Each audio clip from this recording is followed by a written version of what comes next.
आज हम बात करेंगे मैट रिडले की किताब genome the autobiography of a species in 23 chapters के बारे में। ये किताब एक यूनिक नज़रिया देती है जिसमें इंसानी जीनोम को एक कहानी के रूप में देखा गया है। ये किताब 23 चैप्टर्स में बंटी है और हर चैप्टर एक क्रोमोसोम को रिप्रेजेंट करता है। रिडले का अप्रोच एकदम अलग है। वो साइंटिफिक फैक्ट्स को एक इंगेजिंग और रिलेटेबल स्टोरी टेलिंग के जरिए समझाते हैं, जिससे समझना आसान हो जाता है। रिडले ने प्रिमो लेवी की द पीरियोडिक टेबल से इंस्पायर होकर अपने चैप्टर्स को स्ट्रक्चर किया है।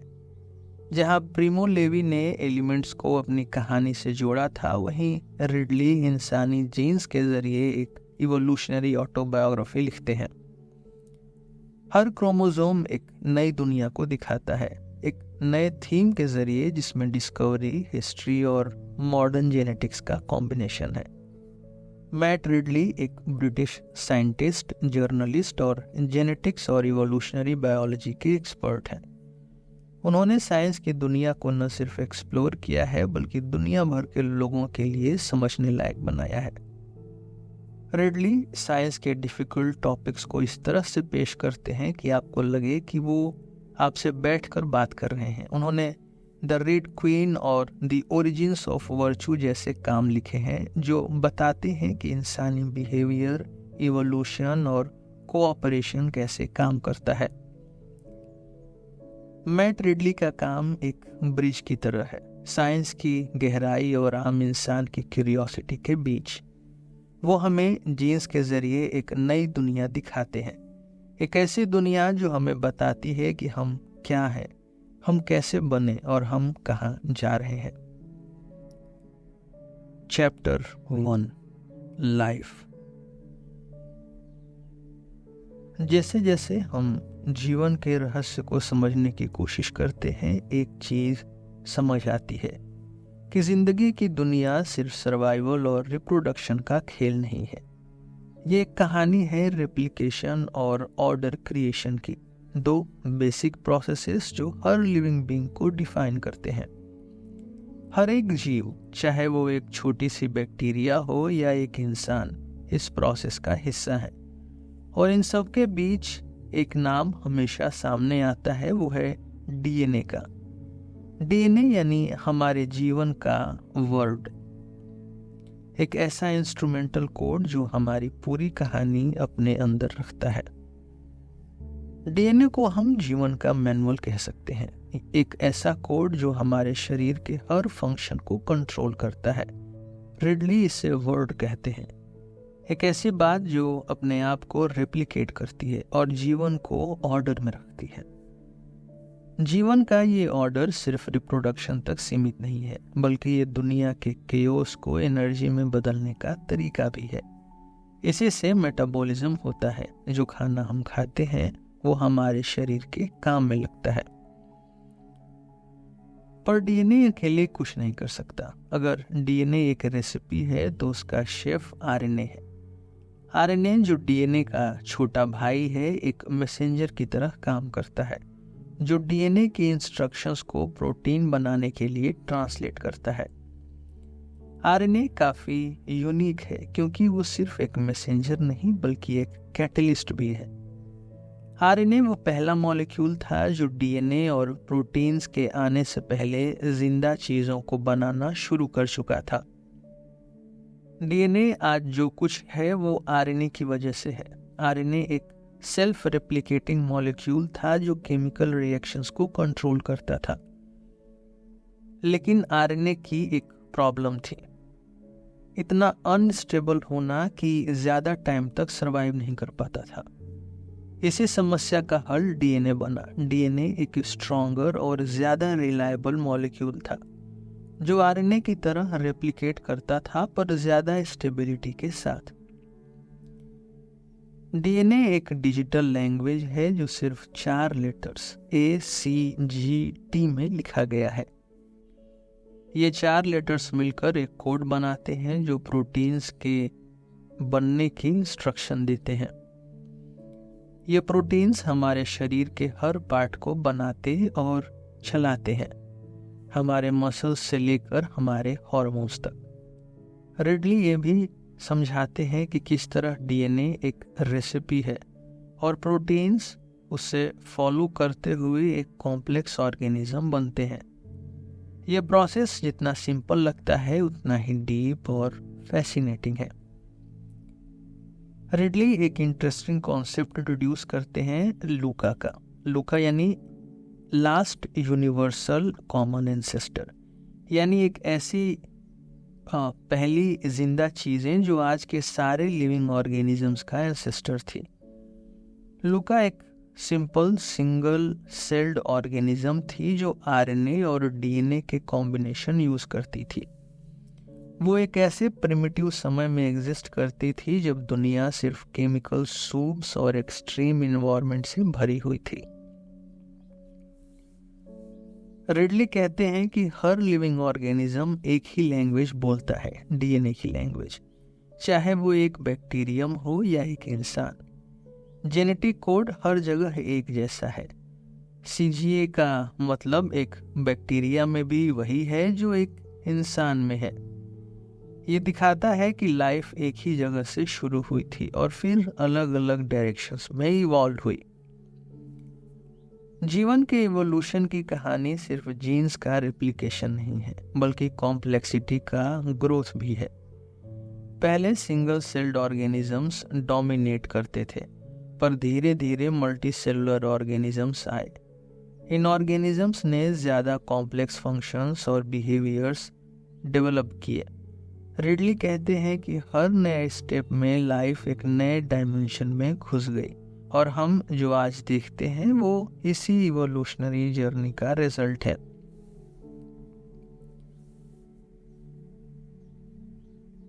इस चैप्टर में रिडली डीएनए की कहानी बताते हैं, एक ऑटोबायोग्राफी जो बिलियंस ऑफ ईयर्स से लिखी जा रही है। ये एक ऐसे सफ़र की कहानी है जो आरएनए की छोटी सी दुनिया से शुरू होती है और आज के कॉम्प्लेक्स ऑर्गेनिजम्स तक पहुंचती है। और ये सफ़र अभी भी ख़त्म नहीं हुआ है। हमारे जीनोम के अंदर एक हिस्ट्री लिखी है जो हमें बताती है कि हम कौन हैं और हम कहाँ से आए हैं। Chapter 2, species.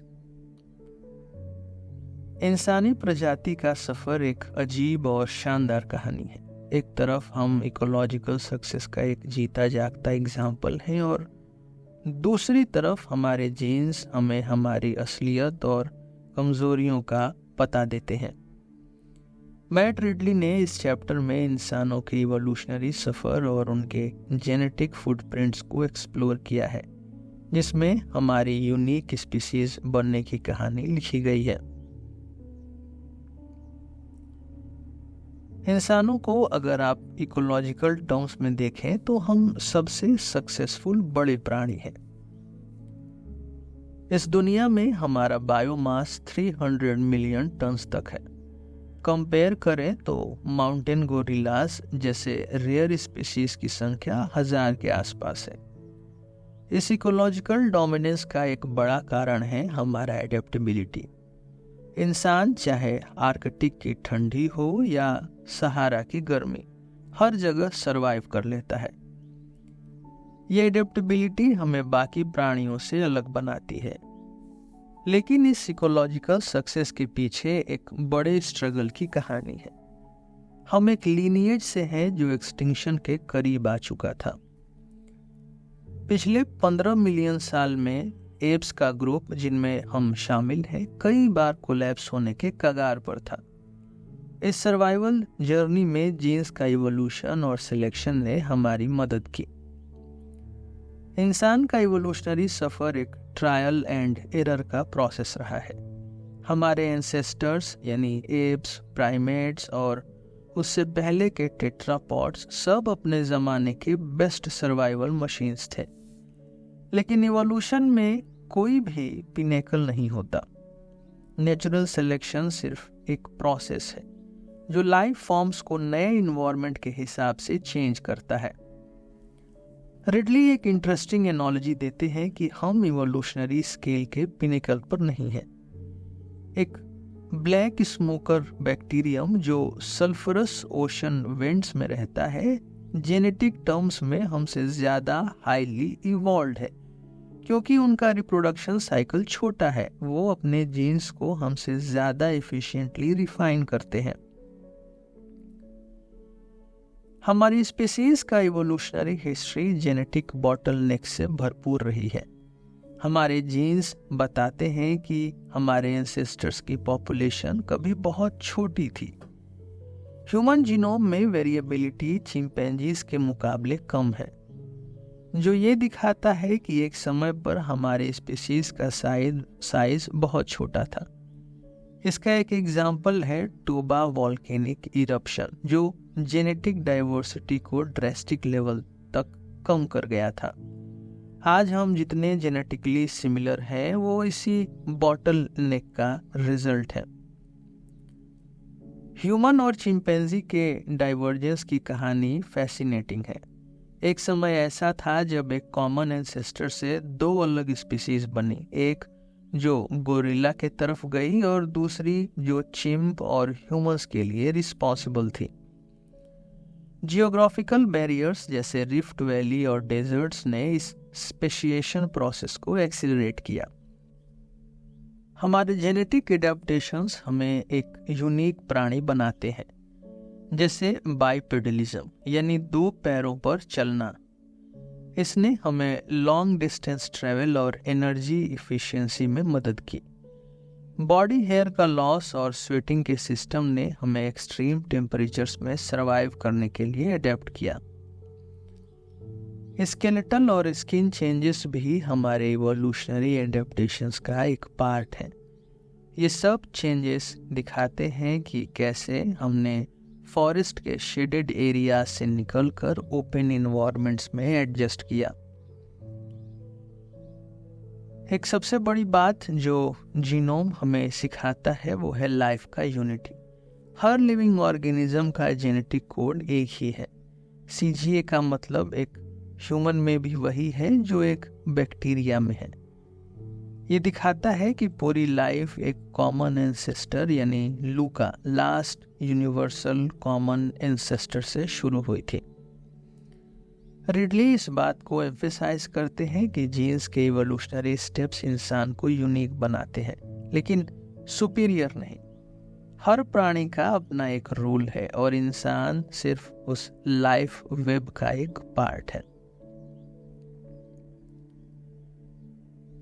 Chapter 3 history.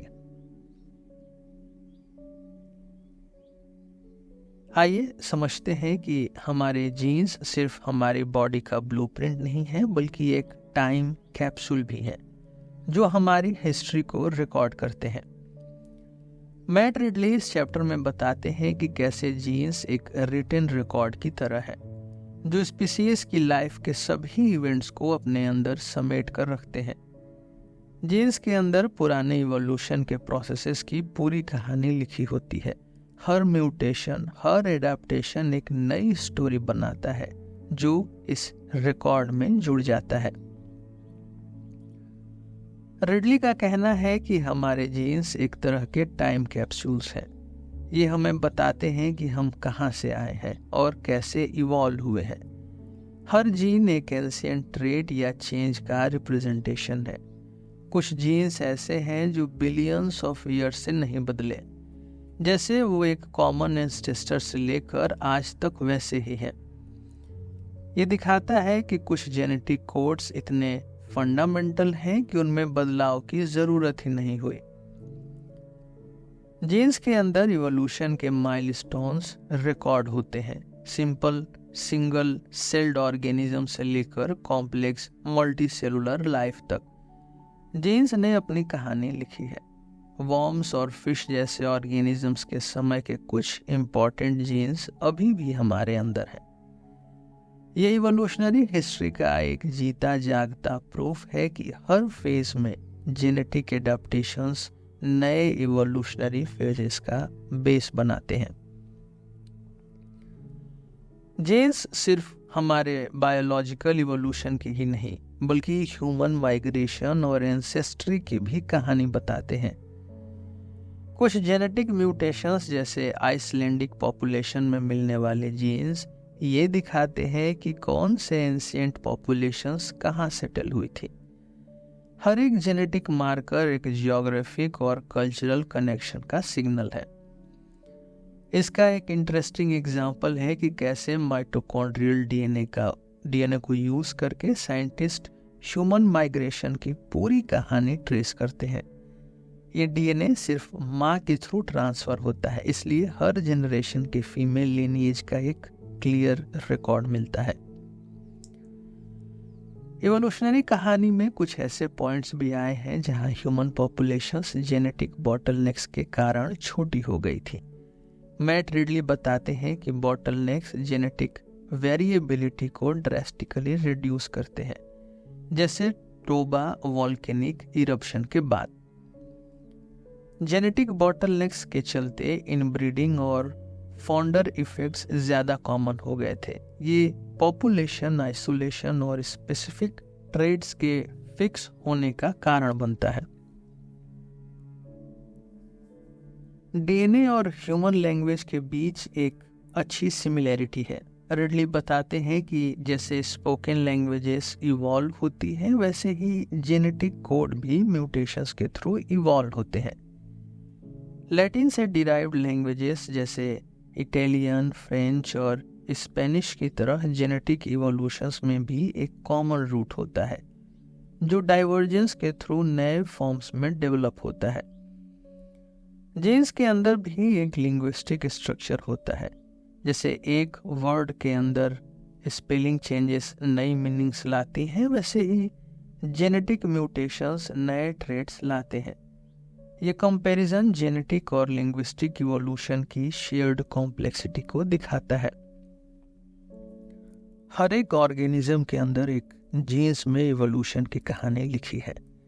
Jeans हमें सिर्फ हमारी एंसेस्ट्री का पता नहीं देते, बल्कि ह्यूमन बिहेवियर, हेल्थ और इवोल्यूशन की डीपर अंडरस्टैंडिंग भी देते हैं। Chapter 4 fate. हमारे जीन्स सिर्फ हमारे शरीर के इंस्ट्रक्शन मैनुअल्स नहीं है, ये हमारे भविष्य के बारे में भी कई बातें बताते हैं। इस चैप्टर में रिडली हंटिंगटन्स डिजीज जैसे जेनेटिक कंडीशंस के एग्जाम्पल देते हैं, जो जेनेटिक डिटर्मिनिज्म के कॉन्सेप्ट को एक्सप्लोर करते हैं।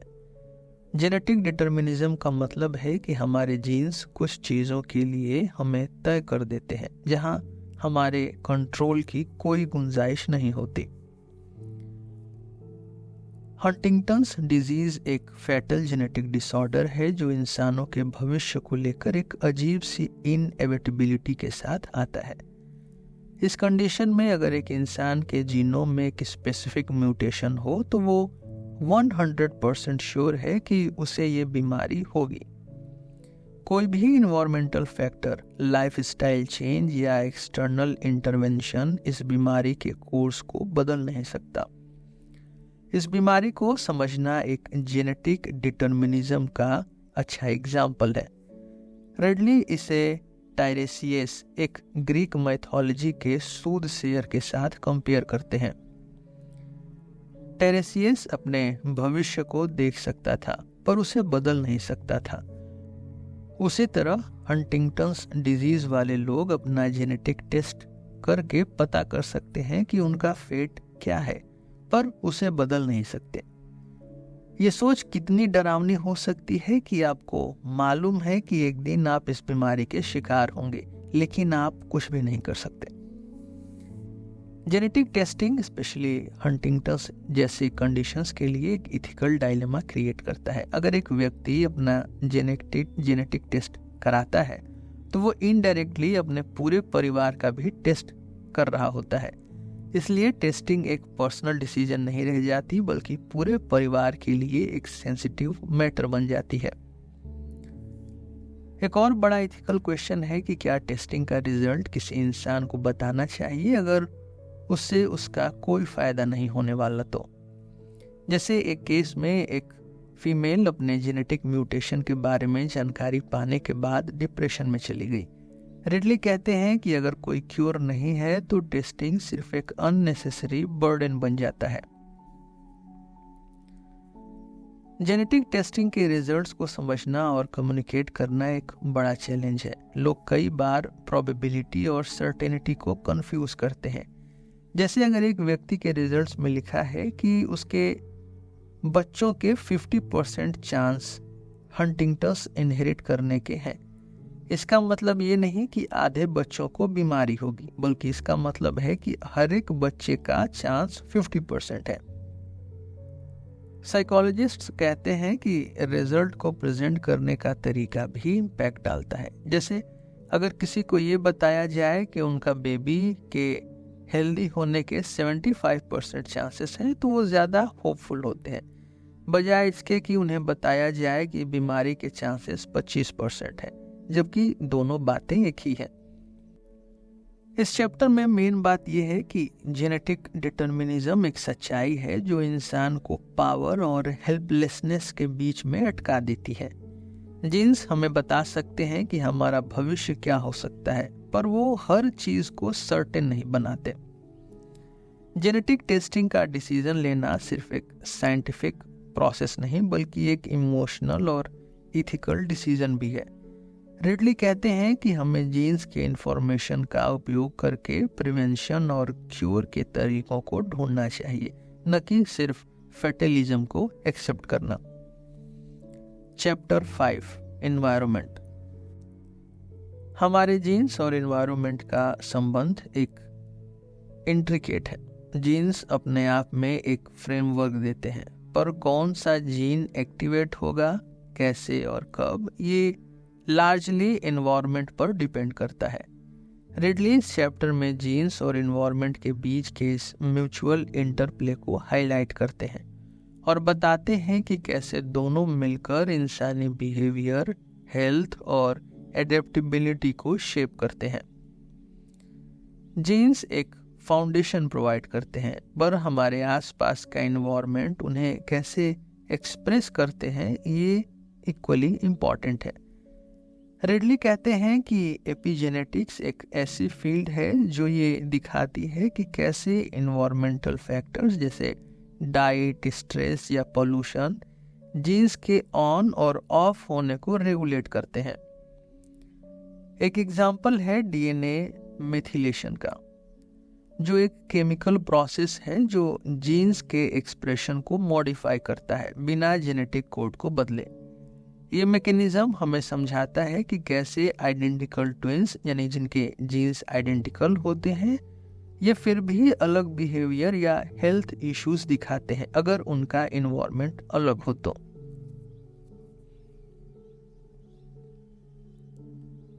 रेडली कहते हैं कि ह्यूमन हिस्ट्री में कल्चर और जेनेटिक्स के बीच एक फीडबैक लूप होता है। एक इंटरेस्टिंग केस है लैक्टोज टॉलरेंस का। शुरू में इंसानी बॉडी में एडल्टहुड तक लैक्टोज को डाइजेस्ट करने की कैपेसिटी नहीं थी, पर जब ह्यूमंस ने डेयरी फार्मिंग स्टार्ट की तो एक जेनेटिक म्यूटेशन स्प्रेड होने लगा जो एडल्ट्स में भी लैक्टेज एंजाइम प्रोड्यूस करने लगा। ये एक अच्छा एग्जाम्पल है कि कैसे कल्चरल प्रैक्टिसेस जेनेटिक इवोल्यूशन को ड्राइव करते हैं। जैसे जैसे सोसाइटीज डेयरी फार्मिंग अडॉप्ट करती गई, वैसे वैसे ये म्यूटेशन उन पॉपुलेशंस में ज्यादा कॉमन होने लगा। रिडली का पॉइंट है कि मेंडेलियन जेनेटिक्स का सिंपल मॉडल हर जेनेटिक ट्रेट को एक्सप्लेन नहीं कर सकता।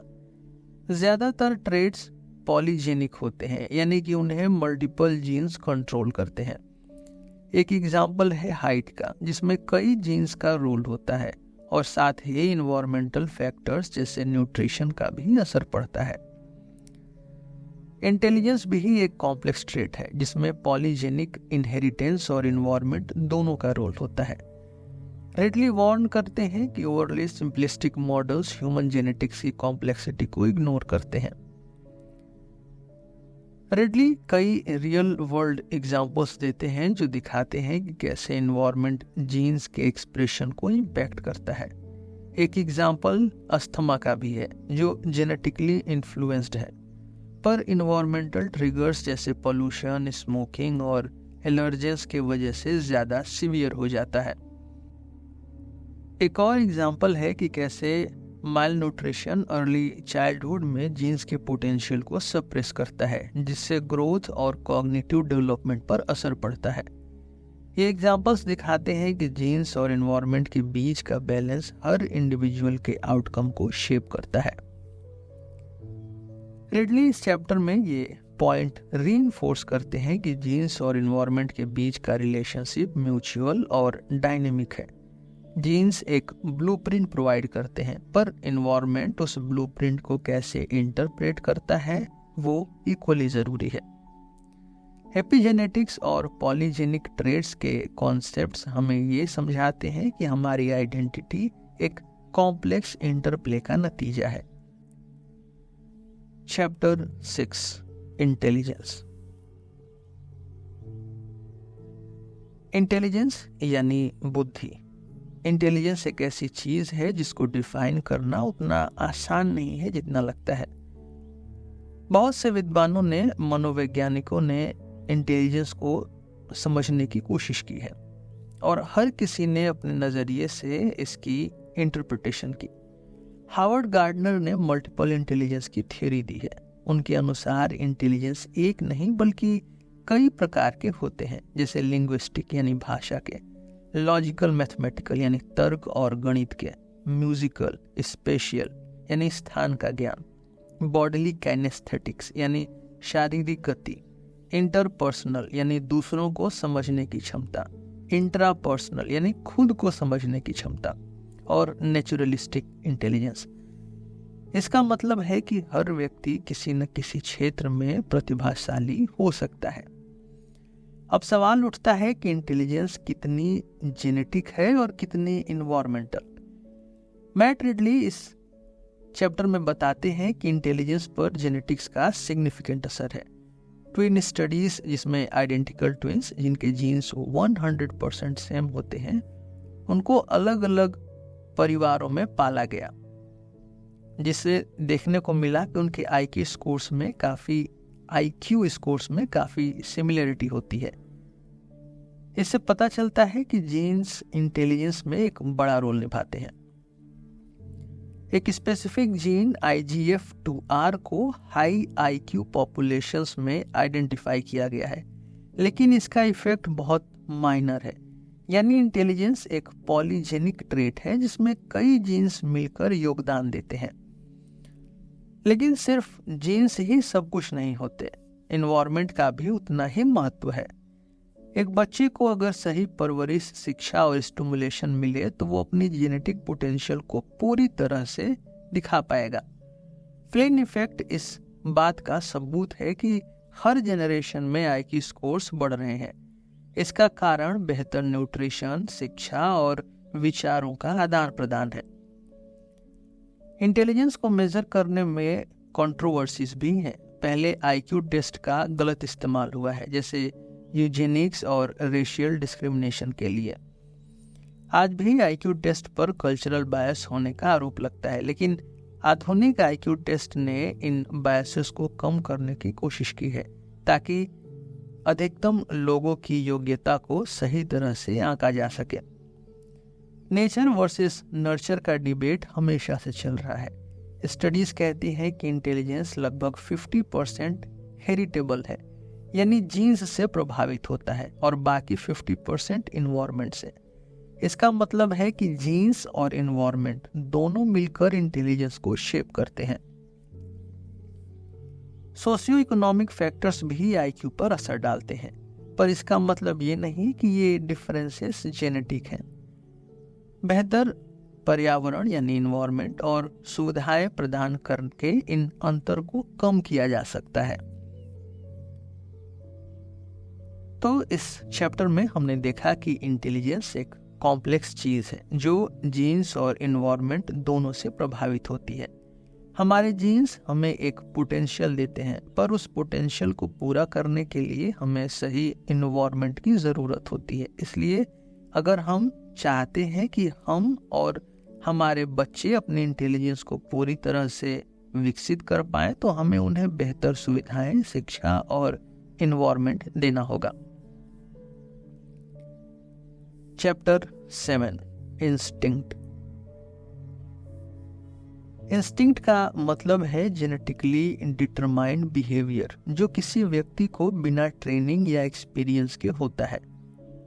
ह्यूमंस के एग्जाम्पल्स देखें तो क्रॉलिंग, क्राइंग, ब्लिंकिंग और वॉकिंग इंस्टिंक्टिव बिहेवियर्स हैं।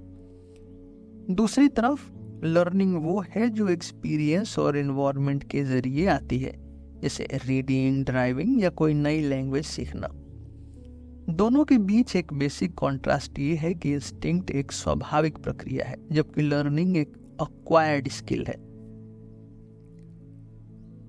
बिहेवियरिस्ट स्कूल ऑफ साइकोलॉजी ने एक समय के लिए ये सोच प्रमोट की थी कि ह्यूमंस के पास इंस्टिंक्ट्स नहीं होते, लेकिन इवोल्यूशनरी साइकोलॉजी ने ये प्रूव किया कि इंस्टिंक्ट्स ह्यूमन बीइंग्स में भी उतने ही ज़रूरी हैं जितने एनिमल्स में।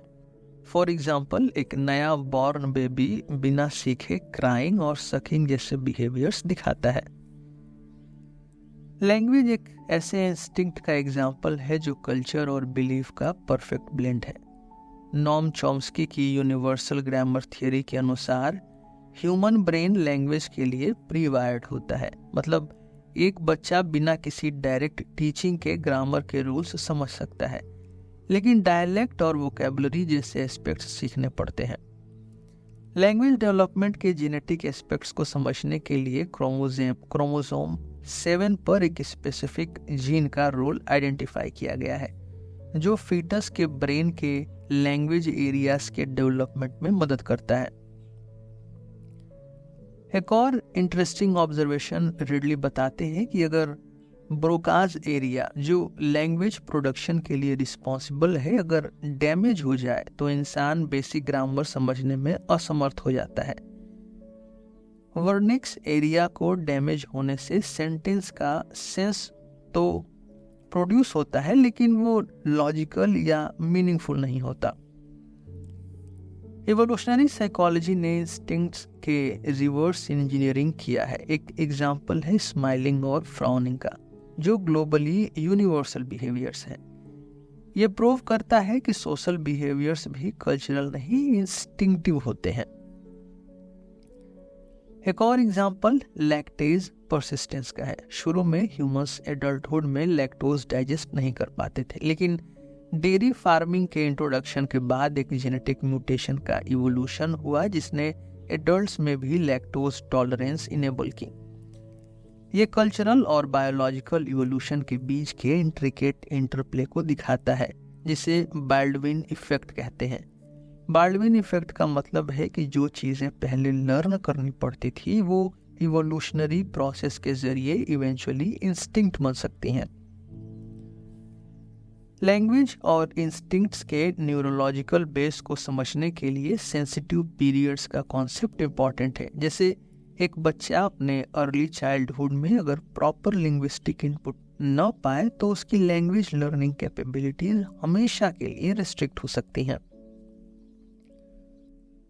इंस्टिंक्ट्स सिर्फ एक प्रिमिटिव कॉन्सेप्ट नहीं है बल्कि इवोल्यूशन का एक रिफाइंड प्रोडक्ट है। इवोल्यूशनरी साइकोलॉजी ने ये एस्टेब्लिश किया है कि इंस्टिंक्ट्स और लर्निंग के बीच कोई ऑपोजिशन नहीं है बल्कि ये एक दूसरे को कॉम्प्लीमेंट करते हैं। इंस्टिंक्ट हमें बेसिक फ्रेमवर्क देता है और लर्निंग हमें उस फ्रेमवर्क को एक्सपैंड करने का मौका। इसलिए इंस्टिंक्ट्स को समझना हमें इस बात का डीपर अप्रिशिएशन देता है कि हमारे बिहेवियर्स और कल्चर्स का इवोल्यूशनरी फाउंडेशन क्या है। यही नॉलेज हमें अपनी ह्यूमन नेचर को और अच्छे से समझने और अप्रिशिएट करने की क्षमता देती है। Chapter X and Y conflict. इस चैप्टर में रिडली जेनेटिक वर्ल्ड की एक और कॉम्प्लेक्स और इंट्रिगिंग एस्पेक्ट को एक्सप्लोर करते हैं, सेक्स क्रोमोसोम्स के बीच के कॉन्फ्लिक्ट को। एक्स और वाई क्रोमोसोम्स के रोल्स, उनका एंटागोनिस्टिक इवोल्यूशन और जीन्स के बीच के इस कांस्टेंट टग ऑफ वॉर को समझना आपको जेनेटिक्स की इंट्रिकेट डायनामिक्स के अंदर ले जाएगा। सबसे पहले बात करते हैं एक्स और वाई क्रोमोसोम्स की। ये दोनों सेक्स क्रोमोसोम्स हैं जो बायोलॉजिकल सेक्स को डिटरमाइन करते हैं। एक्स क्रोमोसोम एक्टिव होता है और कई सारे जीन्स को कैरी करता है, जबकि वाई क्रोमोसोम छोटा और काफी जीन्स के बिना होता है। ये जेनेटिक डिस्पैरिटी ही इनके बीच कॉन्फ्लिक्ट का असली मूल है। एक मेल का जेनेटिक मेकअप होता है XY और एक फीमेल का XX। ये सिंपल सा कॉम्बिनेशन एक कॉम्प्लेक्स इवोल्यूशनरी स्टोरी को छुपाए रखता है, जिसे X और Y क्रोमोसोम्स के बीच जेनेटिक वॉरफेयर होती है। मैट रिडली कहते हैं कि Y क्रोमोसोम अपने जीन्स को रन एंड हाइड स्ट्रेटजी से प्रोटेक्ट करता है।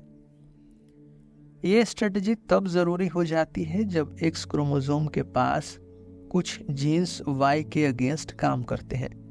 एग्जाम्पल के लिए कुछ इंसेक्ट्स में X क्रोमोसोम एक लीथल प्रोटीन प्रोड्यूस करता है जो सिर्फ Y कैरिंग स्पर्म्स को टारगेट करता है। इस प्रोसेस को सेक्स क्रोमोसोम ड्राइव कहा जाता है। इसके कारण मेल पॉपुलेशन में गिरावट हो सकती है, जैसे बटरफ्लाई स्पीसीज एक्रिया एंसेडन में देखा गया, जिसमें 97% पॉपुलेशन फीमेल है। सेक्सुअल एंटागोनिज्म का मतलब है वो जेनेटिक ट्रेड्स जो एक सेक्स के लिए बेनिफिशियल होते हैं लेकिन दूसरे सेक्स के लिए harmful. For example, X chromosome पर एक जीन हो सकता है जो DAX1 प्रोटीन बनाए और SRY जीन के काम को ब्लॉक करे। SRY जीन Y क्रोमोसोम का एक प्राइमरी जीन है जो मेल डेवलपमेंट को स्टार्ट करता है। DAX1 और SRY के बीच ये एंटागोनिस्टिक रिलेशनशिप एक जेनेटिक आर्म्स रेस का एग्जाम्पल है। ये आर्म्स रेस इवोल्यूशन को एक्सेलरेट करती है, जिसमें हर जीन अपने सर्वाइवल के लिए अडैप्ट करता है। विलियम अमोस और जॉन हरवुड के सिलेक्टिव स्वीप्स कॉन्सेप्ट के अनुसार X क्रोमोसोम Y को टारगेट करता है और SRY जीन के अगेंस्ट म्यूटेशंस को प्रोवोक करता है। ये म्यूटेशंस रैपिड इवोल्यूशन का कारण बनते हैं। एक इवोल्यूशनरी विंडो में एक नया SRY सीक्वेंस इवॉल्व होता है जो पूरे स्पीसीज में यूनिफॉर्म होता है। इसका इम्पैक्ट ये है कि अलग स्पीसीज के SRY जीन्स काफ़ी डिफरेंट होते हैं, लेकिन एक स्पीसीज के अंदर SRY जीन काफ़ी सिमिलर होते हैं। ह्यूमंस में सेक्सुअल एंटागोनिज्म का एक और एग्जाम्पल है मेल और फीमेल ब्रेन्स का फंक्शनल डिफरेंस। X और Y क्रोमोसोम्स के बीच की जेनेटिक कॉन्फ्लिक्ट का असर सोशल बिहेवियर पर भी पड़ता है। स्टडीज दिखाती हैं कि मेल क्रोमोसोम्स सिडक्टिव स्ट्रेटजीज के लिए इवॉल्व हुए हैं, जबकि फीमेल क्रोमोसोम्स रेजिस्टेंस डेवलप करते हैं। ये genetic tug of war human intelligence के इवोल्यूशन का एक मेजर ड्राइवर भी हो सकती है। रिसर्चर्स का कहना है कि इंटेलिजेंस काफ़ी हद तक जीन्स के ऑफेंस और डिफेंस के कॉन्फ्लिक्ट का बाई प्रोडक्ट हो सकता है। मैट रिडली कहते हैं कि जेनेटिक कॉन्फ्लिक्ट सिर्फ सेक्स डिटर्मिनेशन तक सीमित नहीं है। ये ट्रेट्स जैसे ट्रूथफुलनेस और डिसेप्शन को भी इन्फ्लुएंस कर सकता है।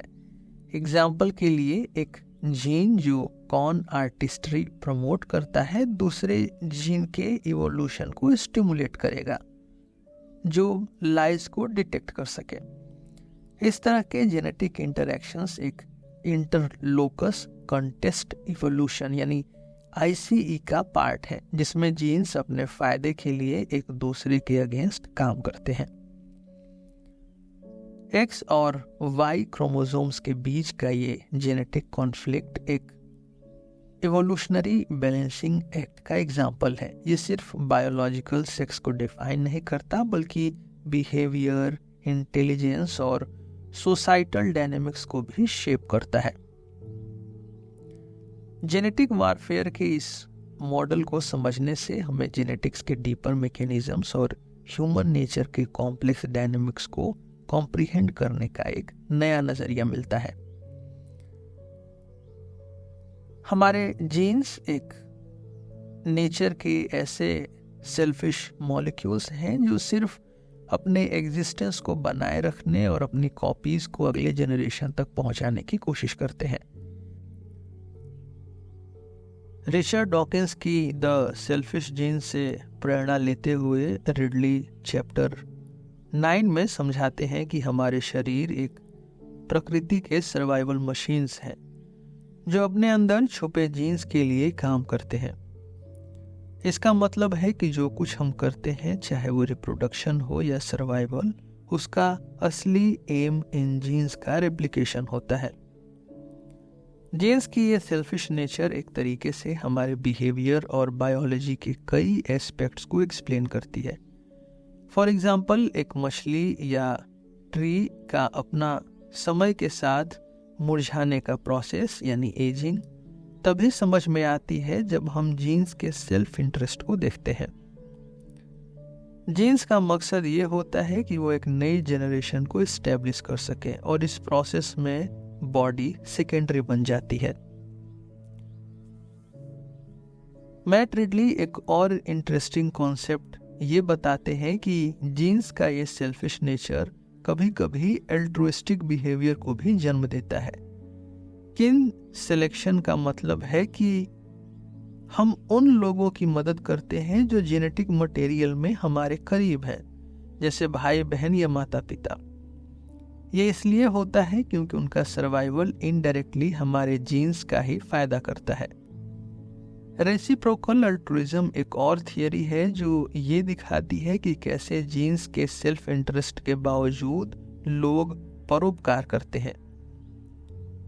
इस थियरी के मुताबिक अगर आज आप किसी की मदद करेंगे तो कल वो आपकी मदद करेगा और ये एक सोशल कॉन्ट्रैक्ट बन जाता है जो कम्युनिटी के लिए फायदेमंद होता है। ये पैराडॉक्सिकल लग सकता है कि जीन्स सेल्फिश है, पर फिर भी सेल्फलेस बिहेवियर को प्रमोट करते हैं। लेकिन जब हम डीपर समझते हैं तो ये क्लियरली दिखता है कि ऐसे बिहेवियर का असली मकसद जीन्स का ही रेप्लिकेशन होता है। एक मछली का अपने साथी को वार्न करना एक शिकारी से या एक ट्री का अपने आसपास के पेड़ों को अलर्ट करना, दोनों का पर्पस ये होता है कि पॉपुलेशन को बचाया जाए। हमारे डिसीजंस चाहे पेरेंटिंग से जुड़े हो या सोशल इंटरैक्शन से अक्सर जेनेटिक स्ट्रेटजी से प्रभावित होते हैं। फॉर इंस्टेंस, एक पेरेंट का अपने बच्चों पर ज्यादा इन्वेस्ट करना इसलिए होता है क्योंकि वो जीन्स को एक एक्सटेंशन दिला सके। जीन्स का ये इन्फ्लुएंस हमारे बिहेवियर और सोशल नॉर्म्स तक भी पहुंचता है। रिडली ये भी समझाते हैं कि जीन्स अपनी स्टोरी में सिर्फ एक एक्टर नहीं होते। जीनोम एक कॉम्प्लेक्स वेब है जिसमें कई जीन्स मिलकर काम करते हैं और कभी कभी कॉन्फ्लिक्ट भी करते हैं।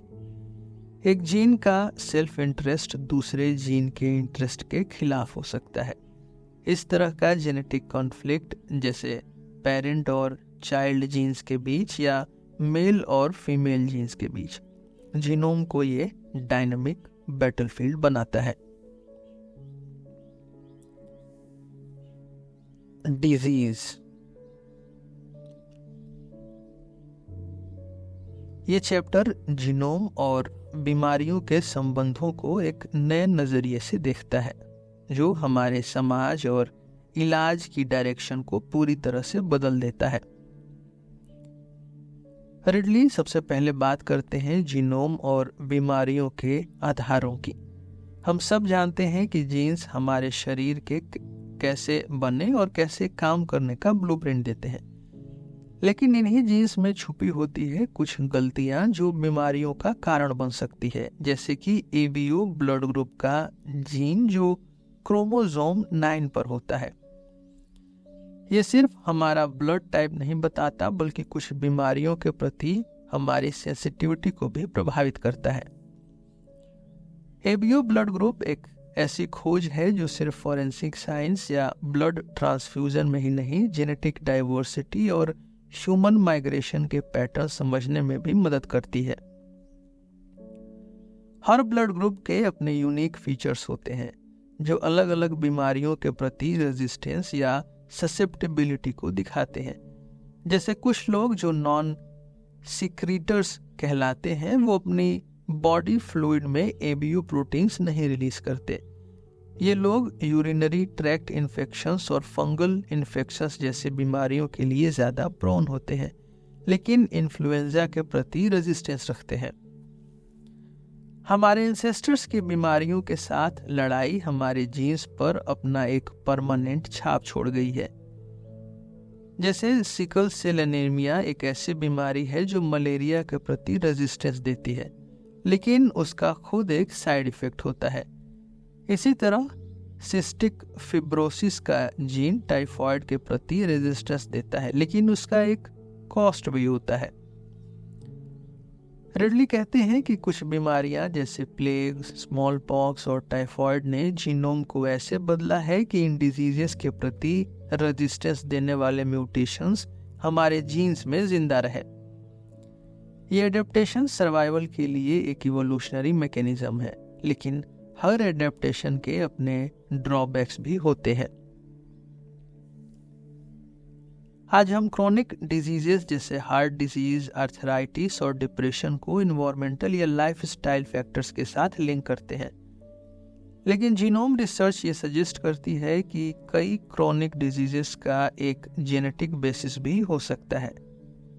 मान लीजिए अल्जाइमर्स डिजीज यानी APOE4 LLA जो क्रोमोसोम 19 पर होता है, अल्जाइमर्स के रिस्क को बढ़ाता है।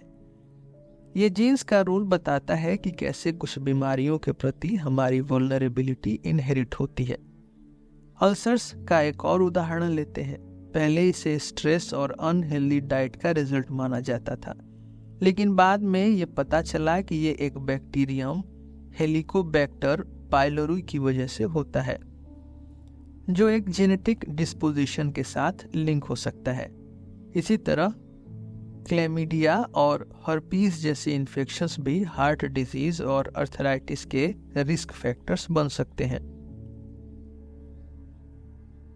रिडली कहते हैं कि पुराने समय के एपिडेमिक डिजीजेस जैसे कॉलेरा और सिफिलिस जीनोम पर एक अमिट छाप छोड़ गए हैं।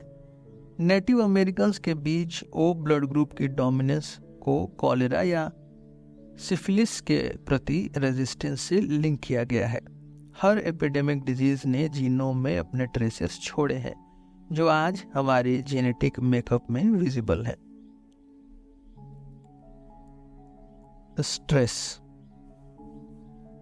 स्ट्रेस एक ऐसी चीज है जो हम सबकी जिंदगी का हिस्सा बन चुकी है। शरीर और दिमाग दोनों को असर करती है। इसका एक इम्पॉर्टेंट रोल होता है कॉर्टिजोल हार्मोन का।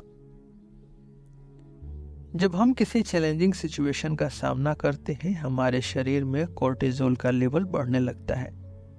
ये एक वार्निंग सिस्टम की तरह काम करता है। फाइट या फ्लाइट रिस्पॉन्स को एक्टिवेट करता है, हार्ट रेट बढ़ाता है, ब्रीदिंग तेज हो जाती है और शरीर तैयार हो जाता है एक इमीडिएट एक्शन के लिए। लेकिन जब ये स्ट्रेस लंबा खींचता है तो कॉर्टिजोल का हाई लेवल हमारे इम्यून सिस्टम को वीक करने लगता है। इसका मतलब है कि हमारी बीमारी से लड़ने की क्षमता कम हो जाती है। क्रोनिक स्ट्रेस का इम्पैक्ट एक स्लो पॉइजन की तरह होता है, जो धीरे धीरे हार्ट डिजीजेस और इन्फेक्शंस के रिस्क को बढ़ा देता है। आज की दुनिया में स्ट्रेस के नेचर अलग है। पहले के ज़माने में स्ट्रेस शॉर्ट टर्म होता था, शिकार का डर, खाना ढूंढने का प्रेशर, लेकिन आज स्ट्रेस हमारे हर दिन का एक हिस्सा बन गया है। वर्क डेडलाइंस, फाइनेंशियल प्रेशर्स और सोशल एक्सपेक्टेशंस। ये प्रोलॉन्ग्ड स्ट्रेस हमारे शरीर और मेंटल हेल्थ पर बहुत असर करता है। प्राइमेट्स जैसे बबून्स पर किए गए एक स्टडी ने दिखाया कि जो लो रैंक मेंबर्स होते हैं उनका कोर्टिजोल लेवल हाई होता है और उन्हें ज़्यादा हेल्थ प्रॉब्लम्स होती हैं। यह ह्यूमन स्टडीज़ के साथ भी अलाइन करता है। जैसे व्हाइट हॉल स्टडी में देखा गया कि लो रैंकिंग सिविल सर्वेंट्स में हार्ट अटैक का रिस्क हाई रैंकिंग ऑफिसर्स के कंपैरिजन में ज़्यादा था। ये दिखाता है कि जब कंट्रोल कम होता है तब स्ट्रेस और ज़्यादा डोमिनेट करता है। कॉर्टिसोल और टेस्टोस्टेरोन जैसे हार्मोन्स के बीच का इंटरेक्शन हमारे फिजिकल और मेंटल हेल्थ पर डायरेक्टली इम्पैक्ट करता है। जब कॉर्टिसोल लेवल कंसिस्टेंटली हाई रहता है तब टेस्टोस्टेरोन का लेवल गिरता है, जो हेल्थ इश्यूज जैसे डिप्रेशन और मसल लॉस का कारण बन सकता है। हाई कॉर्टिसोल इम्यून सिस्टम को भी सप्रेस करता है, जिसकी वजह से वायरल इन्फेक्शंस और क्रोनिक डिजीजेस का रिस्क बढ़ जाता है। स्ट्रेस का सीधा असर हमारे दिमाग और शरीर के रिश्तों पर पड़ता है। स्टडीज ने दिखाया है कि क्रोनिक स्ट्रेस के वजह से हार्ट डिजीजेस और वायरल इन्फेक्शंस बढ़ जाते हैं। साइको न्यूरोइम्यूनोलॉजी एक नई फील्ड है जो साइकोलॉजिकल फैक्टर्स, नर्वस सिस्टम और इम्यून रिस्पॉन्स के बीच के इंटरैक्शंस को एक्सप्लोर करती है। ये चैप्टर हमें स्ट्रेस के बायोलॉजिकल और साइकोलॉजिकल इम्पैक्ट्स को समझने का एक डिटेल्ड व्यू देता है। स्ट्रेस का समाधान सिर्फ एक पर्सनल एफर्ट नहीं है, बल्कि एक सोसाइटल और सिस्टमेटिक अप्रोच की भी ज़रूरत है। स्ट्रेस को हैंडल करने के लिए अवेयरनेस, कंट्रोल और एक बैलेंस्ड लाइफस्टाइल का होना ज़रूरी है। Chapter 11, personality. क्रोमोसोम 11 पर छुपा है एक ऐसा जीन जो हमारी पर्सनालिटी के एक सिग्निफिकेंट एस्पेक्ट को कंट्रोल करता है। रिडली कहते हैं कि इसको समझना एक एडवेंचर की तरह है। सबसे पहले समझिए कि पर्सनालिटी का मतलब क्या है।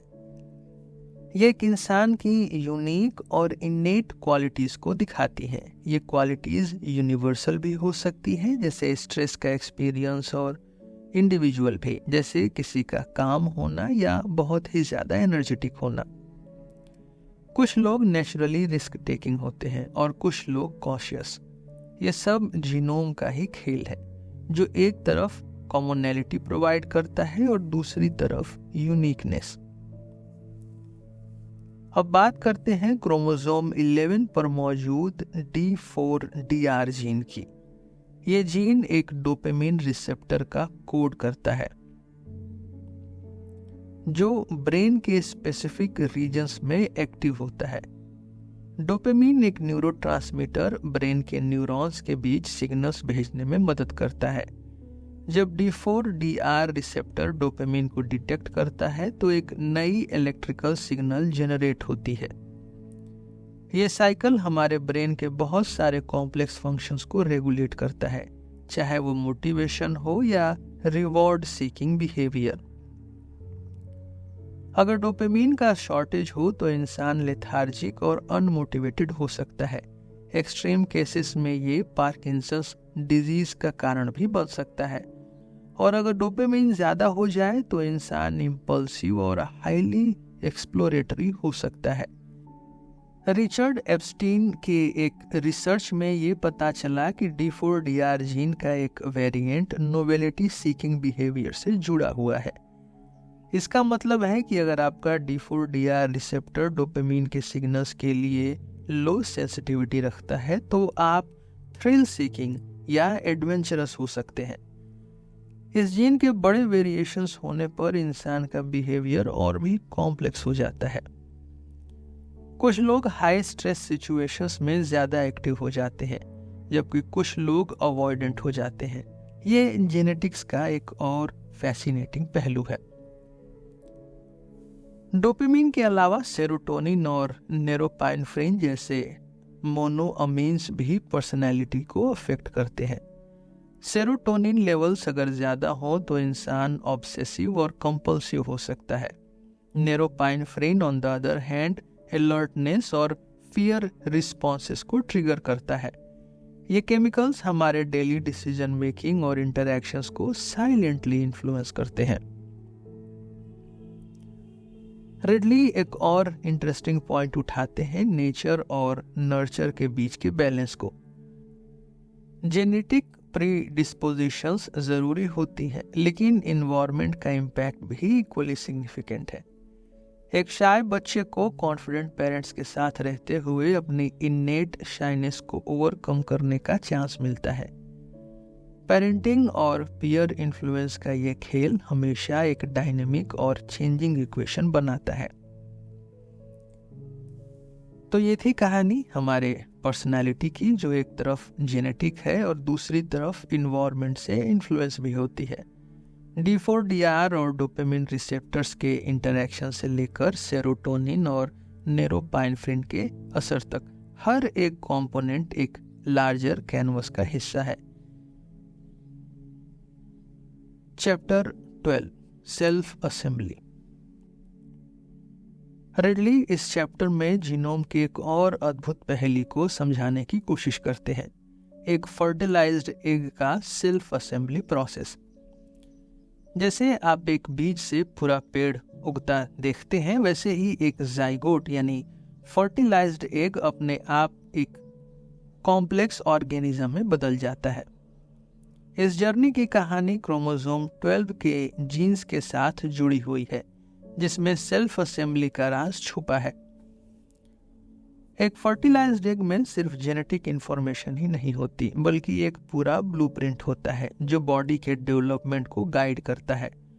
शुरुआत एक सिंगल सेल से होती है जो मल्टीपल डायरेक्शंस में ग्रो करता है। यह सेल जैसे डिवाइड करता है वैसे ही असिमेट्रीज डेवलप होती हैं। पहले हेड और टेल का डिस्टिंक्शन होता है, फिर फ्रंट और बैक का। इस प्रोसेस को जेनेटिक प्रोग्रामिंग कंट्रोल करती है। हॉक्स जीन्स जो क्रोमोसोम 12 पर मौजूद है, इस डेवलपमेंट के मेन आर्किटेक्ट हैं। ये जीन्स एक सीक्वेंशियल तरीके से काम करते हैं, जैसे एक लाइन पर station bye station railway tracks बनते हैं। इनका काम एक बेसिक बॉडी प्लान एस्टेब्लिश करना है। ये जीन्स ये डिसाइड करते हैं कि कौन सा पार्ट हेड बनेगा और कौन सा टेल। जाइगोट से जब एम्ब्रियो डेवलप होता है तो केमिकल ग्रेडियंट्स इस प्रोसेस को शेप करते हैं। अगर आप फ्रूट फ्लाइज और ह्यूमंस का कंपैरिजन करें तो दोनों में केमिकल ग्रेडियंट्स काम करते हैं, लेकिन मैमल्स में ये ग्रेडियंट्स ज्यादा कॉम्प्लेक्स होते हैं। मैमेलियन एम्ब्रियोज अपने एनवायरनमेंट के अकॉर्डिंग अपनी पोजीशन को सेंस करती हैं। रिडली कहते हैं कि एक सिंगल सेल के अंदर इतनी पोटेंशियलिटी होती है कि वो सिर्फ एक लोकलाइज्ड रीजन के हिसाब से डिसाइड करता है कि वो बॉडी का कौन सा पार्ट बनेगा। यह सिस्टम एक ऑर्केस्ट्रा की तरह काम करता है। हर जीन अपना अपना पार्ट बजाता है, लेकिन किसी एक कंडक्टर के बिना ये काम नहीं कर सकता। पैक्स जीन्स और हेजहॉग जीन्स जैसी जेनेटिक फैमिली इस तरीके से काम करती है कि हर ऑर्गन और टिश्यू अपनी जगह पर सही तरीके से फॉर्म हो। हॉक्स जीन्स, हेजहॉग और एनग्रेल्ड जैसे जीन्स एक कोऑर्डिनेटेड नेटवर्क बनाते हैं। जैसे जैसे एम्ब्रियो ग्रो करता है, नए सेगमेंट्स और कंपार्टमेंट्स बनते हैं और हर कंपार्टमेंट को एक यूनिक आइडेंटिटी मिलती है। ये सेगमेंट्स एक प्रोग्रेसिव मैनर में पोलराइज होते हैं, जैसे एक पजल के पीसेस स्टेप बाय स्टेप अपनी जगह फिट हो जाते हैं। ये सब प्रोसेसेस इतने सिस्टमेटिक हैं कि इंसानी इंजीनियर्स तक इन्हें कॉपी करने की सोचते हैं। सेल्फ असेंबलिंग मशीन्स बनाने का कॉन्सेप्ट भी जेनेटिक्स के इस प्रिंसिपल से इंस्पायर्ड है। एक सिंगल फर्टिलाइज्ड एग से कॉम्प्लेक्स बॉडी का बनना एक सिस्टमेटिक और केमिकल बेस्ड प्रोसेस है, जो नेचर की एफिशिएंसी का सबसे बड़ा एग्जाम्पल है। जब हम सेल्फ असेंबली के इस कॉन्सेप्ट को देखते हैं तो ये साफ होता है कि नेचर ने हर चीज को इतनी डिटेल में बनाया है कि एक भी गलती का मतलब हो सकता है पूरी सिस्टम का कोलैप्स। जीन्स एक दूसरे को एक्टिवेट करते हैं और वो कास्केडिंग इफेक्ट के through head to tail orientation establish करते हैं। तो सेल्फ असेंबली एक ऐसे कॉम्प्लेक्स फिनोमिना का नाम है जो न सिर्फ बायोलॉजी का अद्भुत एग्जाम्पल है, बल्कि हमें इंसानी इंजेन्युइटी का एक नया पर्सपेक्टिव भी देता है। जीन्स का ये ऑर्केस्ट्रा एक एग्जाम्पल है कि कैसे हम कॉम्प्लेक्स प्रॉब्लम्स के सॉल्यूशंस नेचर से सीख सकते हैं। Chapter 13 pre history. रिडली कहते हैं कि पहले जीन्स को सिर्फ एक छुपा हुआ कोड माना जाता था, पर अब उन्हें हम एक टाइम मशीन के तौर पर समझते हैं जो हमारी पुरानी कहानियों को समेटे रखती है। जीन्स के जरिए हम अपनी पुरानी कहानी का पता लगाते हैं, जैसे किस तरह से लोग यूरोप में फार्मिंग लाने लगे। नियोलिथिक एरा के दौरान फार्मिंग धीरे धीरे फैलती गई। शुरुआत हुई साउथ ईस्ट यूरोप से और फिर नॉर्थ वेस्ट तक ये सफर तय हुआ। मैट रिडली कहते हैं कि ये सफर हंटर गैदरर्स और नए आने वाले किसान एक दूसरे में कैसे घुले मिले उसका भी है। एक उदाहरण रिडली फिनलैंड का लेते हैं। फिनलैंड के लोगों का डीएनए एक यूनिक तस्वीर दिखाता है। इनकी वाई क्रोमोसोम की खासियत नॉर्दर्न एशिया के पुरखों तक जाती है। इसी तरह आइसलैंड के जेनेटिक स्टडीज से ये समझ में आया है कि वहाँ के ब्रेस्ट कैंसर के केसेस एक पर्टिकुलर BRCA2 जीन म्यूटेशन से जुड़े हुए हैं, जो शायद वाइकिंग सेटलर्स के डीएनए के जरिए आई थी। यूरोप के अंदर फार्मिंग के विस्तार ने एक कल्चरल और जेनेटिक मिलन को जन्म दिया। नए आने वाले फार्मर्स ने वहां के हंटर गैदरर्स के साथ शादियां की, जो एक नए जेनेटिक मिक्स का कारण बना। ये मिक्सिंग ही जीन्स और संस्कृति का मिलन था। Chapter 14 immortality. इमॉर्टैलिटी यानी अमर होने की कहानी। रिडली कहते हैं कि आपको लगता होगा कि अमर होना सिर्फ एक फैंटेसी है, लेकिन हमारे जीन्स के अंदर एक ऐसी कहानी लिखी हुई है जो आपको इस कॉन्सेप्ट को समझने में मदद करेगी। हम टेलोमियर्स और टेलोमीरेज के बारे में बात करेंगे। ये छोटे मॉलिक्यूलर हीरोज हैं जो डीएनए के एंड्स को संभाले रखते हैं और हमें जीवन के साइकिल के बारे में एक नया नजरिया देते हैं।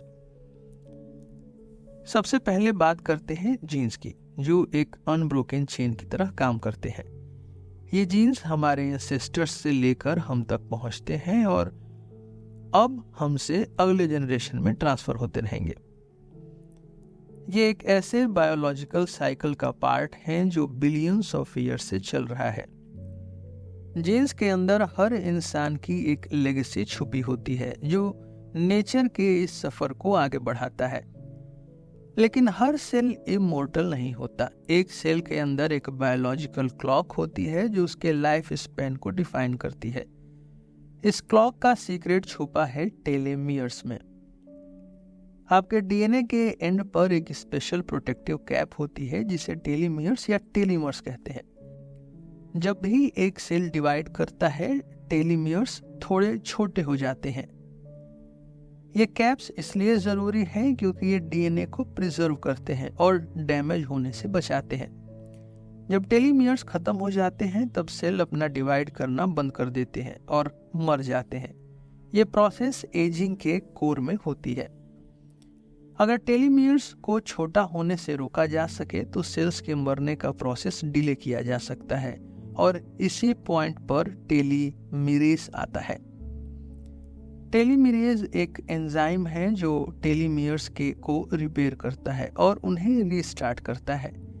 ये एंजाइम ज़्यादातर रिप्रोडक्टिव सेल्स में एक्टिव होता है। इसका काम है डीएनए के एंड्स को डिग्रेड होने से बचाना ताकि अगले जनरेशन के लिए जेनेटिक इंफॉर्मेशन इंटैक्ट रहे। टेलोमेरेज एक और स्पेशल काम करता है। ये स्टेम सेल्स में भी एक्टिव होता है जो हमारे बॉडी के रिपेयर सिस्टम्स के लिए ज़रूरी है। इस एंजाइम का एक्टिव रहना एक नेचुरल प्रोसेस है जो लाइफ के कॉन्टिन्यूटी को इंश्योर करता है। अब रिडली एक इंटरेस्टिंग ट्विस्ट ये बताते हैं कि कैंसर सेल्स भी इमॉर्टल होते हैं, पर एक गलत वजह से। कैंसर सेल्स अपने अंदर टेलोमेरेज को ओवर एक्टिवेट करते हैं। ये उन्हें बार बार डिवाइड करने की क्षमता देता है बिना टेलोमियर्स के छोटे होने की टेंशन के। इसी वजह से कैंसर सेल्स अनकंट्रोलेबली बढ़ते हैं और बॉडी के लिए एक प्रॉब्लम बन जाते हैं।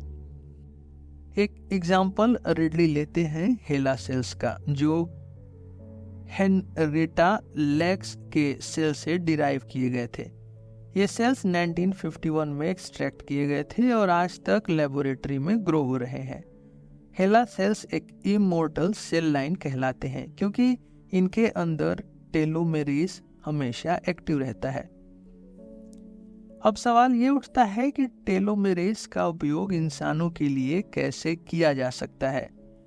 अगर हम टेलोमेरेज के एक्टिवेशन को कंट्रोल कर सकें तो हम एजिंग रिलेटेड डिजीजेस जैसे अल्जाइमर्स और आर्थराइटिस का इलाज कर सकते हैं। ये रिसर्च हमें एक ऐसे फ्यूचर की तरफ ले जा सकती है जहां हम लाइफ को एक्सटेंड कर सकें और सेल्स को ज्यादा दिन तक हेल्दी रख सकें। लेकिन इसका दूसरा पहलू भी है। अगर टेलोमेरेज को गलत तरीके से यूज किया गया तो कैंसर का भी रिस्क बढ़ सकता है। इस वजह से साइंटिस्ट इथिकल कंसिडरेशन को लेकर कॉशियस हैं।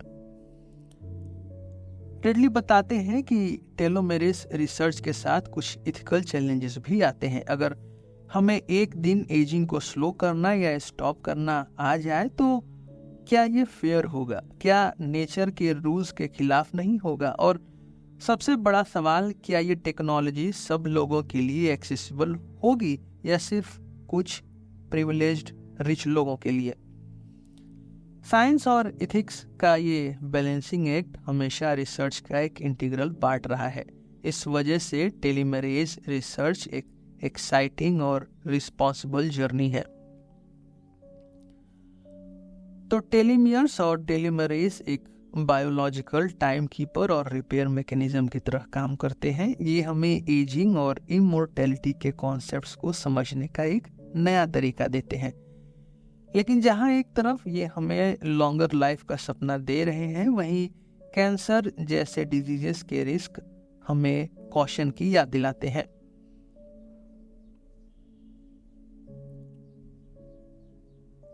Chapter 15, sex. सेक्स यानी बायोलॉजिकल सेक्स का डिटर्मिनेशन और उसका जेनेटिक सीक्रेट्स। इंसानी शरीर और जीनोम के अंदर जो मैकेनिज्म्स काम करते हैं वो हमें एक डीपर अंडरस्टैंडिंग देते हैं कि कैसे मेल और फीमेल कैरेक्टरिस्टिक्स डेवलप होते हैं। सबसे पहले बात करते हैं एक्स और वाई क्रोमोसोम्स की, जो बायोलॉजिकल सेक्स का डिटर्मिनेशन करते हैं। अगर आपके पास XX क्रोमोसोम्स हैं तो आप बायोलॉजिकली फीमेल होती हैं। अगर XY हैं तो आप बायोलॉजिकली मेल। ये क्रोमोसोम का SRY यानी sex determining reason Y gene एक की प्लेयर है। ये जीन एम्ब्रियो के अंदर मेल कैरेक्टरिस्टिक्स डेवलप करने का सिग्नल देता है, जैसे टेस्टीज और टेस्टोस्टेरोन का प्रोडक्शन। लेकिन ये सिस्टम कभी कभी डिसरप्शंस फेस करता है। एग्जाम्पल के लिए प्रेडर-विली सिंड्रोम और एंजलमैन सिंड्रोम ये जेनेटिक इम्प्रिंटिंग की वजह से होते हैं। इन सिंड्रोम्स के थ्रू हमें समझ में आता है कि कैसे जीन्स का एक्सप्रेशन उनके पेरेंट्स के ओरिजिन पर डिपेंड करता है। प्रेडर-विली सिंड्रोम तब होता है जब पैटर्नल क्रोमोसोम 15 के कुछ जीन्स इनएक्टिव हो जाते हैं, और एंजलमैन सिंड्रोम तब होता है जब मैटरनल क्रोमोसोम 15 के जीन्स एब्सेंट या इनएक्टिव होते हैं। ये हमें बताता है कि कैसे जेनेटिक कंट्रीब्यूशंस मेल और फीमेल पेरेंट्स के बीच अलग होते हैं और ये बिहेवियरल और साइकोलॉजिकल डिफरेंसेस को इन्फ्लुएंस करते हैं। रिडली बताते हैं कि जेनेटिक इम्प्रिंटिंग एक ऐसी प्रोसेस है जिसमें जीन्स अपने पेरेंट के ओरिजिन के हिसाब से एक्सप्रेस होते हैं। मतलब कुछ जीन्स सिर्फ माँ से इनहेरिट होते हैं और कुछ जीन्स सिर्फ पिता से। ये इम्प्रिंटिंग न सिर्फ फिजिकल ट्रेट्स बल्कि बिहेवियर और डिजीजेस को भी इन्फ्लुएंस करती है। एग्जाम्पल के लिए जेनेटिक इम्प्रिंटिंग का बिहेवियरल मैनिफेस्टेशन ये होता है कि कुछ ट्रेट्स एग्रेसिव बिहेवियर को प्रमोट करती हैं जो पैटर्नल जीन से आते हैं, और कुछ नर्चरिंग बिहेवियर को प्रमोट करते हैं जो मैटरनल जीन्स से रिलेटेड होती हैं। ये एक इवोल्यूशनरी बैलेंसिंग एक्ट है जो सर्वाइवल और रिप्रोडक्शन के गोल्स को फुलफिल करता है।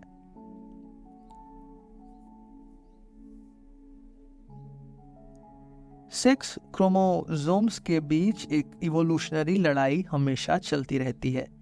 इस प्रोसेस को सेक्सुअल एंटागोनिज्म कहते हैं। मतलब एक जीन जो मेल्स के लिए बेनिफिशियल है वो फीमेल्स के लिए हार्मफुल हो सकता है और वाइस वर्सा।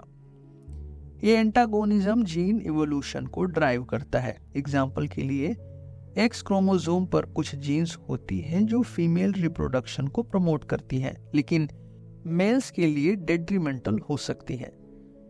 वहीं वाई क्रोमोसोम पर ऐसा जेनेटिक मटेरियल इवॉल्व होता है जो मेल स्पेसिफिक ट्रेट्स को इन्हेंस करे। इस जेनेटिक टग ऑफ वॉर का असर हमें नेचर में भी दिखता है। जैसे पिकॉक्स के ब्राइट फेदर्स फीमेल अट्रैक्शन के लिए इवॉल्व हुए हैं, लेकिन इन फेदर्स की वजह से प्रेडेशन का रिस्क भी बढ़ता है। एपिजेनेटिक्स एक फैसिनेटिंग एरिया है जो हमें ये समझाता है कि कैसे इन्वायरमेंट और इनहेरिटेंस के वजह से जीन्स का एक्सप्रेशन चेंज होता है बिना डीएनए सीक्वेंस को बदले। जेंडर एक्सप्रेशन में एपिजेनेटिक्स का रोल तब समझ आता है जब हम मिथिलेशन और हिस्टोन मॉडिफिकेशन जैसे प्रोसेस को समझते हैं। एग्जाम्पल के लिए कुछ जीन्स का एक्सप्रेशन वाई क्रोमोसोम के इनएक्टिवेशन पर डिपेंड करता है। फीमेल्स के पास 2 एक्स क्रोमोसोम्स होते हैं, लेकिन उनका एक एक्स क्रोमोसोम रैंडमली इनएक्टिव हो जाता है ताकि जेनेटिक बैलेंस बना रहे। ये फेनोमेनन डोसेज कॉम्पनसेशन कहलाती है। रिडली बताते हैं कि मेल और फीमेल के हार्मोनल डिफरेंसेस भी एपिजेनेटिक चेंजेस को इन्फ्लुएंस करते हैं। जैसे टेस्टोस्टेरोन और एस्ट्रोजन के अलग अलग लेवल्स ब्रेन डेवलपमेंट और बिहेवियर को डिफरेंटली इम्पैक्ट करते हैं। इसका एक क्लियर एग्जाम्पल ट्रांसजेंडर इंडिविजुअल्स के केस में दिखता है, जहां हार्मोनल ट्रीटमेंट्स एपिजेनेटिक मॉडिफिकेशंस के थ्रू जेंडर आइडेंटिटी और एक्सप्रेशन को चेंज करते हैं। जीनोम में कुछ specific jeans directly reproductive development को कंट्रोल करते हैं। जैसे SRY जीन वाई क्रोमोसोम पर होता है और मेल रिप्रोडक्टिव सिस्टम के डेवलपमेंट को किक स्टार्ट करता है।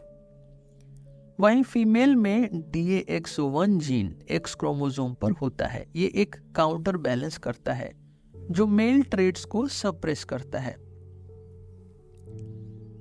ये जीन्स एम्ब्रियोनिक स्टेज में ही अपना काम शुरू कर देते हैं और उनका असर लाइफ लॉन्ग विजिबल होता है। हार्मोनल पाथवेज के थ्रू ये जीन्स प्यूबर्टी और फर्टिलिटी को भी रेगुलेट करते हैं। जीनोम का ये चैप्टर हमें बताता है कि बायोलॉजिकल सेक्स का डिटर्मिनेशन एक इंट्रिकेट सिस्टम है जो इवोल्यूशन, बिहेवियर और आइडेंटिटी के हर पहलू को इन्फ्लुएंस करता है। Chapter 16 memory. मेमोरी यानी याददाश्त, यानी हमारे दिमाग की वो क्षमता जो हमें पास्ट की बातें याद रखने, नए कॉन्सेप्ट सीखने और अपनी प्रॉब्लम्स का सलूशन ढूंढने में मदद करती है। लेकिन क्या आप जानते हैं कि मेमोरी के जेनेटिक रूट्स भी है? हाँ, हमारे जीन्स का इस प्रोसेस में एक बहुत बड़ा रोल है। रिडली हमें CREB जीन, हिप्पोकैम्पस का काम और इवोल्यूशनरी मेमोरी के फायदों के बारे में इस चैप्टर में बात करते हैं। सबसे पहले बात करते हैं जेनेटिक्स और लर्निंग के बीच के संबंध की। हमारे दिमाग की लर्निंग और मेमोरी कैपेबिलिटीज काफ़ी हद तक जीन्स के कंट्रोल में होती है। एक स्पेसिफिक जीन CREB यानी cyclical AMP response element binding protein, इसका काम इसमें इम्पॉर्टेंट रोल होता है। CREB एक प्रोटीन को कोड करता है जो दिमाग के न्यूरॉन्स को एक्टिवेट करता है और नए मेमोरीज बनाने में हेल्प करता है। इस जीन का काम समझने के लिए साइंटिस्ट ने फ्रूट फ्लाइज और माइस पर एक्सपेरिमेंट्स किए। जब CREB जीन को एक्टिवेट किया गया तो इन एनिमल्स की मेमोरी और लर्निंग एबिलिटीज इनहेंस हो गई। फ्रूट फ्लाइज एक आसान मेज को जल्दी सॉल्व करने लगी और माइस नए टास्क जल्दी सीखने लगे। लेकिन जब CREB को डीएक्टिवेट किया गया तो उनकी मेमोरी शार्प नहीं रही। ये एक्सपेरिमेंट्स हमें ये समझाते हैं कि मेमोरी का एक मॉलिक्यूलर स्विच जीन्स के अंदर होता है। मेमोरी कैसे काम करती है? मैट रिडली बताते हैं कि इसका जवाब छुपा है हमारे दिमाग के हिप्पोकैम्पस में, जो ब्रेन का एक इम्पॉर्टेंट रीजन है। हिप्पोकैम्पस के न्यूरॉन्स के बीच एक स्पेशल प्रोसेस होता है जिसे लॉन्ग टर्म पोटेंशिएशन यानी LTP कहते हैं। LTP एक तरह का सिग्नल बूस्टिंग मैकेनिज्म है जो न्यूरोनल कनेक्शंस को स्ट्रॉन्ग करता है ताकि नए मेमोरीज बन सके। LTP का काम इंटीग्रिन्स के थ्रू होता है जो न्यूरॉन्स के बीच के कनेक्शंस को फिजिकली और केमिकली स्ट्रेंथन करते हैं। मान लीजिए कि जैसे एक ब्रिज को मजबूत करने के लिए ज्यादा सपोर्ट लगाना पड़ता है, वैसे ही इंटीग्रिन्स न्यूरॉन्स के कनेक्शंस को सपोर्ट देते हैं। ये कनेक्शंस जितने स्ट्रांग होते हैं, मेमोरी उतनी ही क्लियर और लॉन्ग लास्टिंग होती है। रिडली एक केस स्टडी लेते हैं HM यानी हेनरी मुलेजन की, जिनकी सर्जरी में उनका हिप्पोकैम्पस रिमूव किया गया था। इसके बाद उनकी पुरानी मेमोरीज इंटैक्ट रहीं, लेकिन वो नए एक्सपीरियंसेस याद नहीं रख पाते थे। HM के केस से हमें ये समझ में आता है कि हिप्पोकैम्पस नए मेमोरीज बनाने में क्रूशियल होता है।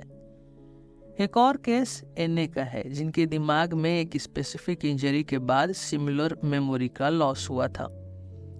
इन दोनों केसेस से साइंटिस्ट ने प्रोसीजरल और डिक्लेरेटिव मेमोरी के बीच में फर्क समझा। प्रोसीजरल मेमोरी वो है जो स्किल्स और हैबिट से जुड़ी होती है, जैसे साइकिल चलाना। डिक्लेरेटिव मेमोरी वो है जो फैक्ट्स और इवेंट्स को याद रखने से रिलेटेड होती है। हिप्पोकैम्पस का रोल ज्यादातर डिक्लेरेटिव मेमोरी में होता है। रिडली हमसे पूछते हैं कि मेमोरी का इवोल्यूशन क्यों हुआ। मेमोरी एक एडेप्टिव ट्रेट है जो सर्वाइवल और रिप्रोडक्शन के चांसेस बढ़ाती है। एक प्राणी जो अपने इन्वायरमेंट के डेंजर्स या अपॉर्चुनिटीज को याद रख सकता है, उसके सर्वाइवल चांसेस ज़्यादा होते हैं। एग्जाम्पल के लिए एक रैबिट जो शिकारी का यूजुअल रूट याद रख लेगा, वो ज़्यादा सर्वाइव करेगा। मेमोरी हमें प्रॉब्लम सॉल्विंग में भी हेल्प करती है। अगर एक मंकी को ये याद रहे कि कौन सा फ्रूट कब राइप होता है, तो वो अपना टाइम और एनर्जी सेव करेगा। ये इवोल्यूशनरी एडवांटेज ह्यूमंस में और भी ज़्यादा रिफाइंड है, जिसमें हम कॉम्प्लेक्स प्रॉब्लम्स को सॉल्व कर सकते हैं और नए स्किल्स सीख सकते हैं। मेमोरी एक सिंपल प्रोसेस नहीं है। ये जीन्स, ब्रेन के रीजन्स जैसे हिप्पोकैम्पस और मॉलिक्यूलर मैकेनिज्म्स का एक इंट्रिकेट नेटवर्क है। CREB जीन हमें दिखाती है कि कैसे एक मॉलिक्यूलर स्विच लर्निंग और मेमोरी को कंट्रोल करता है, और हिप्पोकैम्पस का रोल हमें याददाश्त बनाने और संभालने में मदद करता है। Chapter 17 death. जीवन और मृत्यु का संबंध जीनोम की दुनिया में एक जरूरी और फैसिनेटिंग कॉन्सेप्ट है। इस चैप्टर में रिडली हमें समझाएंगे कि कैसे सेल्स अपने आप को मरना सिखाते हैं, क्योंकि यह प्रोसेस जिंदा रहने के लिए जरूरी है, और कैसे कैंसर जैसे रोग इस बैलेंस को तोड़ते हैं। रिडली ये सवाल पूछते हैं कि अगर हर सेल अमर होती तो क्या होता। हमारा शरीर एक क्राउडेड और डिसफंक्शनल सिस्टम बन जाता। इसीलिए सेल्स के अंदर एक सेल्फ डिस्ट्रक्ट मैकेनिज्म होता है जिसे अपोप्टोसिस कहते हैं। अपोप्टोसिस एक नेचुरल और ज़रूरी प्रोसेस है जो डेवलपमेंट और हेल्थ के लिए काम करता है। जब एक सेल अपना काम पूरा कर लेती है या गलतियां करने लगती है तो अपोप्टोसिस एक्टिवेट होता है और वो सेल अपने आप को डिस्ट्रॉय कर लेती है। इस प्रोसेस को मॉनिटर करने के लिए TP53 जैसा जीन काम करता है जो सेलुलर बिहेवियर को देखता है। अगर TP53 को लगता है कि सेल कैंसरस होने की तरफ बढ़ रहा है तो ये जीन अपोप्टोसिस को ट्रिगर कर देता है। ये एक तरह का सेलुलर पुलिसिंग सिस्टम है जो कैंसर के अगेंस्ट प्रोटेक्शन देता है। कैंसर का मतलब है कि ये नेचुरल बैलेंस डिस्टर्ब हो जाए। TP53 जैसे जीन्स में म्यूटेशंस होने लगते हैं जो अपोप्टोसिस के प्रोसेस को रोक देते हैं। जब एक सेल अपनी गलतियों को रिपेयर नहीं कर पाती और फिर भी डिवाइड करना शुरू कर देती है तो कैंसर का रिस्क बढ़ जाता है। शुरू के ज़माने में साइंटिस्ट सोचते थे कि कैंसर का कारण सिर्फ एक्सटर्नल एजेंट्स हैं जैसे इन्फेक्शंस या रेडिएशन, लेकिन रिडली हमें ये बताते हैं कि आज हम समझते हैं कि कैंसर के बीज का असली विलेन हमारे जीन्स के अंदर ही छुपा होता है। ब्रूस एम्स के रिसर्च ने ये प्रूव किया है कि DNA डैमेज हर कार्सिनोजेन का कॉमन थ्रेड है। इसका मतलब है कि कैंसर सिर्फ एक बीमारी नहीं बल्कि जेनेटिक म्यूटेशंस का एक इवोल्यूशनरी रिजल्ट है। अपोप्टोसिस को हम कामिकाजे प्रोसेस भी कह सकते हैं।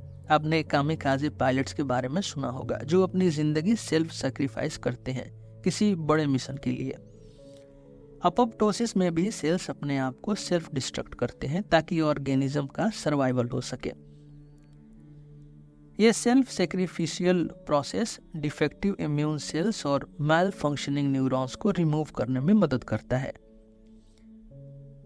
अगर ये सिस्टम न होता तो डिफेक्टिव सेल्स का एक बड़ा समूह शरीर के अंदर केओस पैदा कर देता। अपोप्टोसिस कैंसर सेल्स को डिस्ट्रॉय करने में भी एक जरूरी रोल प्ले करता है।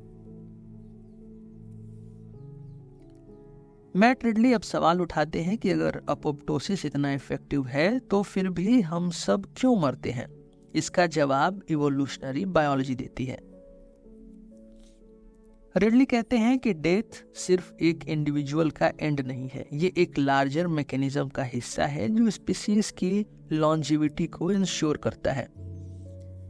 सेल डेथ एक ग्रुप सिलेक्शन मैकेनिज्म की तरह काम करता है। जैसे सोशल इंसेक्ट कॉलोनीज में कुछ इंडिविजुअल्स अपने आप को सेक्रीफाइस करते हैं ताकि कॉलोनी का सर्वाइवल हो, वैसे ही अपोप्टोसिस एक ऑर्गेनिज्म के लार्जर सर्वाइवल गोल के लिए काम करता है। रिडली कहते हैं कि लेकिन इस सिस्टम की अपनी लिमिटेशंस भी हैं। अपोप्टोसिस इंडिविजुअल की लाइफ स्पैन में इम्प्रूवमेंट नहीं कर सकता। एक बार टेलोमियर्स खत्म हो गए और सेल डेथ का प्रोसेस एक्टिवेट हो गया तो उसे रिवर्स करना मुश्किल है। यह रीजन है कि हम ज्यादा लंबे टाइम तक जिंदा नहीं रह सकते। डेथ का इवोल्यूशनरी पर्सपेक्टिव हमें ये समझाता है कि जिंदगी का असली मकसद अमर रहना नहीं बल्कि अपनी स्पीसीज को आगे ले जाना है। अपोप्टोसिस और कैंसर के बीच का ये बैलेंस हमें दिखाता है कि नेचर की हर चीज एक डेलिकेट हार्मनी का हिस्सा है। Chapter 18 cures. क्योर्स को समझने के से पहले हमें जेनेटिक इंजीनियरिंग को समझना पड़ेगा। आपके डीएनए का मतलब है एक कोड बुक जो आपके शरीर का ब्लूप्रिंट बताती है। अब मान लीजिए कि अगर इस ब्लूप्रिंट में कुछ गलती हो जाए तो क्या होगा। ये गलतियां बीमारियां बन सकती हैं। जेनेटिक इंजीनियरिंग एक प्रोसेस है जिसमें एंजाइम्स जैसे रिस्ट्रिक्शन एंजाइम्स और लाइगेज का यूज करके डीएनए को कट और पेस्ट करते हैं। आसान शब्दों में अगर डीएनए में गलती है तो हम उस गलती को सुधार कर एक नई सही वर्जन कॉपी क्रिएट कर सकते हैं। कुछ जीन्स ट्यूमर सप्रेसर होते हैं, आपने सुना होगा, मतलब वो जीन्स जो कैंसर होने से रोकते हैं। अगर ये जीन्स खराब हो जाए तो कैंसर होने का रिस्क बढ़ जाता है। जीन थेरेपी का गोल है इन खराब जीन्स को रिपेयर करना। एक फेमस केस है कोलन कैंसर का। साइंटिस्ट ने देखा कि कुछ लोग जेनेटिकली ससेप्टेबल होते हैं, मतलब उनके डीएनए में एक ग्लिच होती है जो कैंसर के रिस्क को बढ़ाती है। अब इस ग्लिच को मॉडिफाई करने के साथ साथ डाइटरी इंटरवेंशंस का भी यूज किया गया। जेनेटिक और लाइफस्टाइल चेंजेस का ये मिक्स काफी प्रॉमिसिंग रिजल्ट्स देता है। लेकिन यहाँ पे एक सवाल जो उठता है कि क्या इंसान जेनेटिक मैनिपुलेशन का गलत यूज करेगा। कुछ लोग जेनेटिकली परफेक्ट ह्यूमंस बनना चाहते हैं, पर क्या परफेक्शन कोई एक फिक्स्ड डिफिनेशन हो सकती है? जेनेटिक इंजीनियरिंग सिर्फ बीमारियों के इलाज तक सीमित रहे या फिर हम इसे डिजाइनर बेबीज क्रिएट करने के लिए यूज करें, ये सब एक इथिकल डायलेमा है। आगे का सफर अब क्रिस्पर जैसे टूल्स के आसपास घूमता है। क्रिस्पर एक तरह की जेनेटिक सीजर है जो डीएनए के एक स्पेसिफिक पार्ट को कट कर सकती है और उसे मॉडिफाई कर सकती है। इसका पोटेंशियल काफ़ी ज़्यादा है हेरिडिटरी कंडीशंस जैसे सिकल सेल एनीमिया से लेकर कैंसर और अल्जाइमर्स तक के इलाज के लिए। लेकिन चैलेंज है इस टेक्नोलॉजी का सही और लिमिटेड यूज कैसे किया जाए बिना इथिकल लाइंस क्रॉस किए। Chapter 19 prevention. जब हम बीमारियों को समझने की बात करते हैं तो जेनेटिक साइंस एक नई रोशनी डालती है। जीन्स जैसे APOE हमें बताते हैं कि कौन सी बीमारियों का रिस्क ज़्यादा है और कैसे हम उन्हें मिटिगेट कर सकते हैं।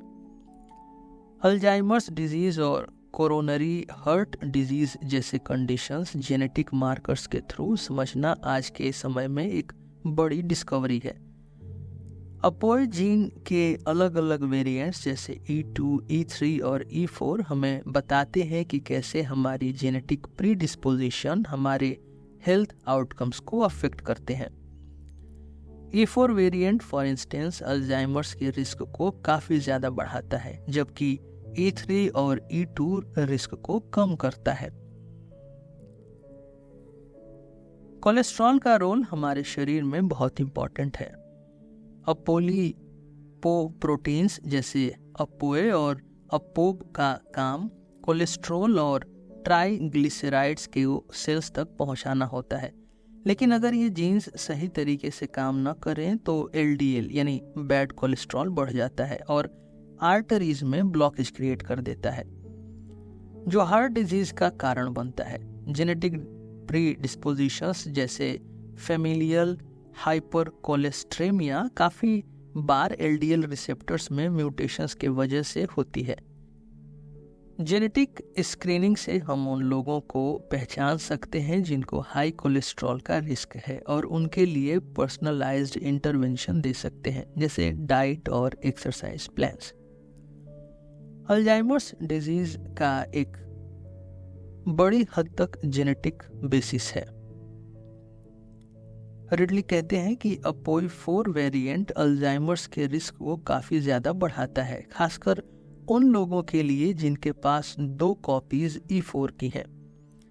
वुमेन में ये रिस्क और ज़्यादा होता है। ये जीन ब्रेन में अमिलॉइड बेटा प्लेक्स बनाने में मदद करते हैं, जो अल्जाइमर्स के मरीजों के न्यूरॉन्स को डैमेज करते हैं।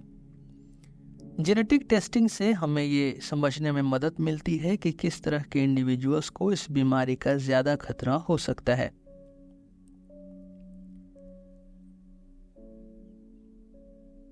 जेनेटिक साइंस का अगला कदम पर्सनलाइज्ड मेडिसिन और प्रिवेंटिव हेल्थ केयर की तरफ है। जेनेटिक मार्कर्स के जरिए हम लाइफस्टाइल इंटरवेंशंस को टेलर कर सकते हैं।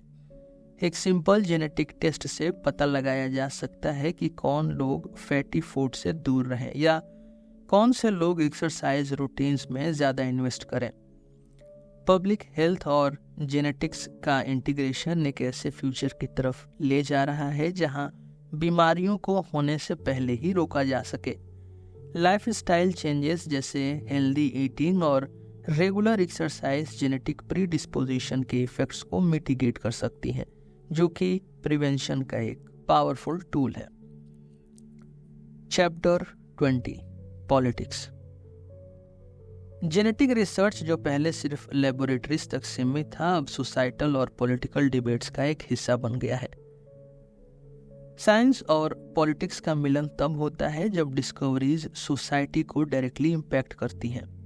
पीआरपी प्रायन जीन्स के ऊपर होने वाली रिसर्च काफ़ी कंट्रोवर्शियल रहा है।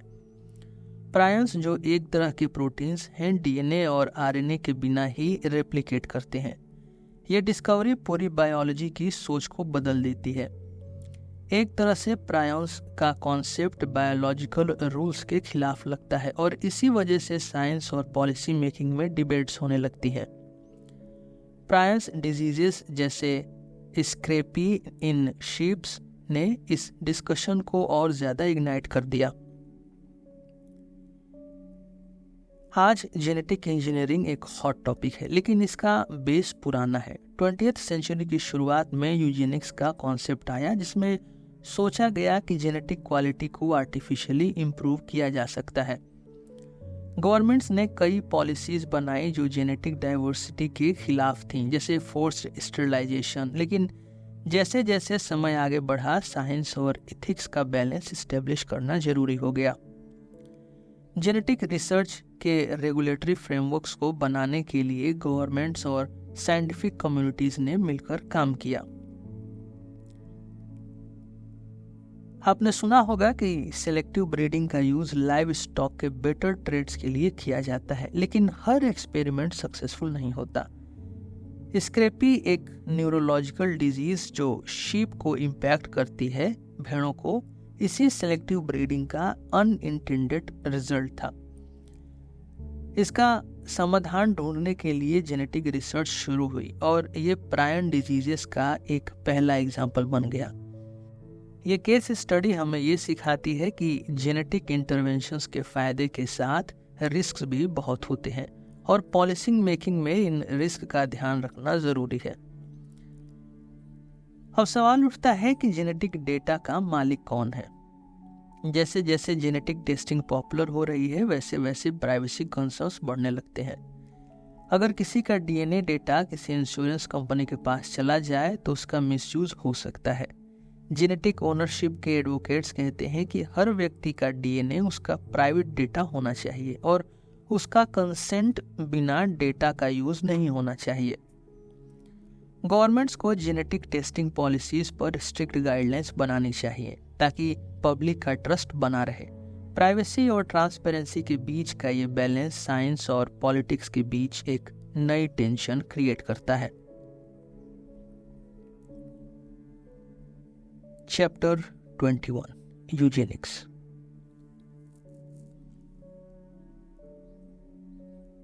यूजेनिक्स यानी एक ऐसा कॉन्सेप्ट जो लोगों के जीन्स और जेनेटिक क्वालिटी को इम्प्रूव करने का इरादा रखता था।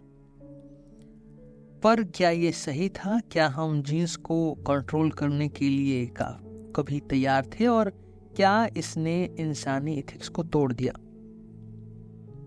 यूजेनिक्स का मतलब था जेनेटिक क्वालिटी को इम्प्रूव करना। इसका कॉन्सेप्ट सबसे पहले फ्रांसिस गैल्टन ने दिया, जो चार्ल्स डार्विन के थ्योरी ऑफ इवोल्यूशन से प्रभावित थे। उन्होंने ये आइडिया रखा कि इंसानी पॉपुलेशन के जीन्स को बेटर बनाया जा सकता है। उन्होंने सोचा कि अगर अच्छे ट्रेड्स वाले लोग और ज़्यादा रिप्रोड्यूस करें और अनफिट लोग रिप्रोड्यूस न करें तो हम एक परफेक्ट सोसाइटी बना सकते हैं।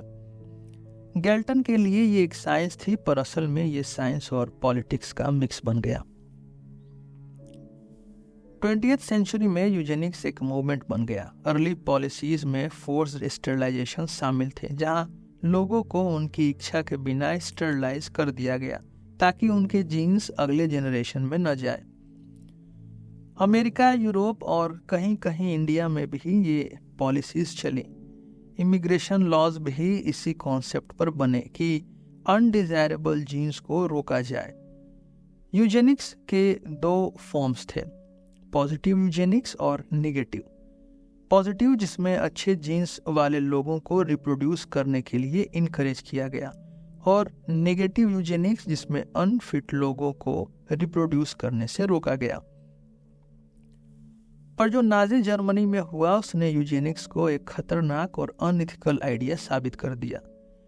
अडोल्फ हिटलर ने इस आइडिया का यूज करके मिलियंस ऑफ लोगों का जेनोसाइड किया। उन्होंने एक प्योर रेस का सपना देखा जो इंसानी हिस्ट्री के सबसे बुरे एट्रोसिटीज में से एक बन गया। नाजी एट्रोसिटीज ने यूजेनिक्स को ग्लोबली डिस्क्रेडिट कर दिया। आने वाले टाइम में जीन एडिटिंग टूल्स जैसे क्रिस्पर इस फील्ड को और बदलेंगे। जीन थेरेपी के साथ जेनेटिक डिफेक्ट्स को ट्रीट करने की उम्मीद है। पर क्या हम एक ऐसी दुनिया क्रिएट कर रहे हैं जहां हर इंसान एक डिजाइनर बेबी बन जाएगा? जेनेटिक इंजीनियरिंग का फ्यूचर क्या होगा? Chapter 22 free will. क्या हम अपने एक्शंस के लिए सच में जिम्मेदार हैं? ये सवाल न सिर्फ जेनेटिक्स की दुनिया में बल्कि फिलॉसफी और न्यूरोसाइंस में भी सबसे पुराने डिबेट्स में से एक है। डेविड ह्यूम ने एक पैराडॉक्स रखा जो ह्यूम्स फॉक कहलाता है। उन्होंने कहा था कि अगर हमारे एक्शंस डिटरमाइंड हैं तो हम उनके लिए रिस्पॉन्सिबल नहीं हो सकते। अगर वो रैंडम है तब भी हम रिस्पॉन्सिबल नहीं हो सकते। तो फिर जिम्मेदारी का कॉन्सेप्ट कहाँ से आता है? इस पैराडॉक्स ने सेंचुरी से फिलोसोफर्स और साइंटिस्ट को उलझा रखा है। ये सवाल सोसाइटी के स्ट्रक्चर और अकाउंटेबिलिटी के कॉन्सेप्ट्स को भी डायरेक्टली इम्पैक्ट करता है। आज हम जानते हैं कि जीन्स हमारे बिहेवियर के लिए एक ब्लूप्रिंट प्रोवाइड करते हैं। रिडली कहते हैं कि जीन्स हमारे फिजिकल ट्रेट्स के साथ साथ कुछ बिहेवियरल प्रीडिस्पोजिशन भी डिफाइन करते हैं। लेकिन इसका मतलब ये नहीं कि जीन्स हमारी डेस्टिनी है। जीन्स एक फ्रेमवर्क प्रोवाइड करते हैं, लेकिन उनका काम खत्म होने के बाद इन्वायरमेंट और हमारे अपने डिसीजंस उस फ्रेमवर्क को शेप करते हैं। जैसे एक प्लांट के बीज को सॉयल, वाटर और सनलाइट की जरूरत होती है, वैसे ही हमारे जीन्स भी नर्चर के बिना इनकम्प्लीट है। न्यूरोसाइंस के कुछ डिस्कवरीज ने फ्री विल पर एक नई रोशनी डाली है। जैसे एक खास प्रोटीन जो ब्रेन के प्री फ्रंटल कॉर्टेक्स में एक्टिव होता है हमारी डिसीजन मेकिंग को इन्फ्लुएंस करता है। कुछ साइंटिस्ट इसे एक इल्यूजन के रूप में देखते हैं, एक एडेप्टेशन जो इवोल्यूशन ने डेवलप किया। चार्ल्स डार्विन ने कहा था कि फ्री विल एक डिल्यूजन हो सकता है जो हमारे मोटिव्स को समझने में हमारी इनकैपेबिलिटी से आता है। केओस थियरी कहती है कि कॉम्प्लेक्स सिस्टम्स जैसे ह्यूमन ब्रेन में छोटी चेंजेस भी बड़े और अनप्रेडिक्टेबल आउटकम्स ला सकते हैं। इसका मतलब ये है कि जेनेटिक्स और एनवायरनमेंट के बियॉन्ड ह्यूमन बिहेवियर में एक अनप्रेडिक्टेबिलिटी का एलिमेंट है जो फ्री विल का एक एस्पेक्ट हो सकता है। इस अनप्रेडिक्टेबिलिटी को समझना एक चैलेंजिंग टास्क है, लेकिन ये हमें एक यूनिक इंडिविजुअलिटी प्रोवाइड करता है।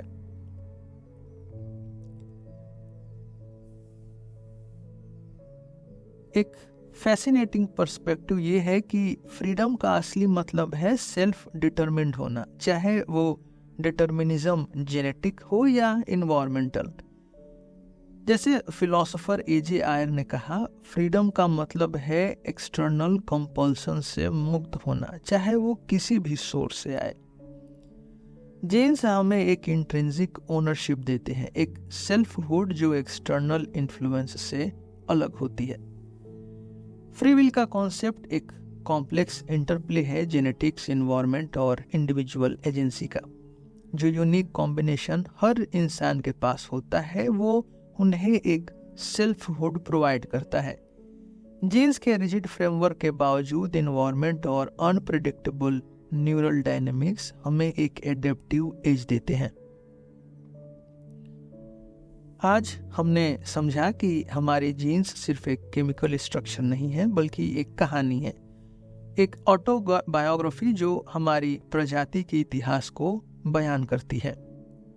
हर क्रोमोसोम एक चैप्टर की तरह है, हर जीन एक कहानी और हर डीएनए सीक्वेंस एक शब्दों का संग्रह है जो हमारी पहचान को डिफाइन करता है।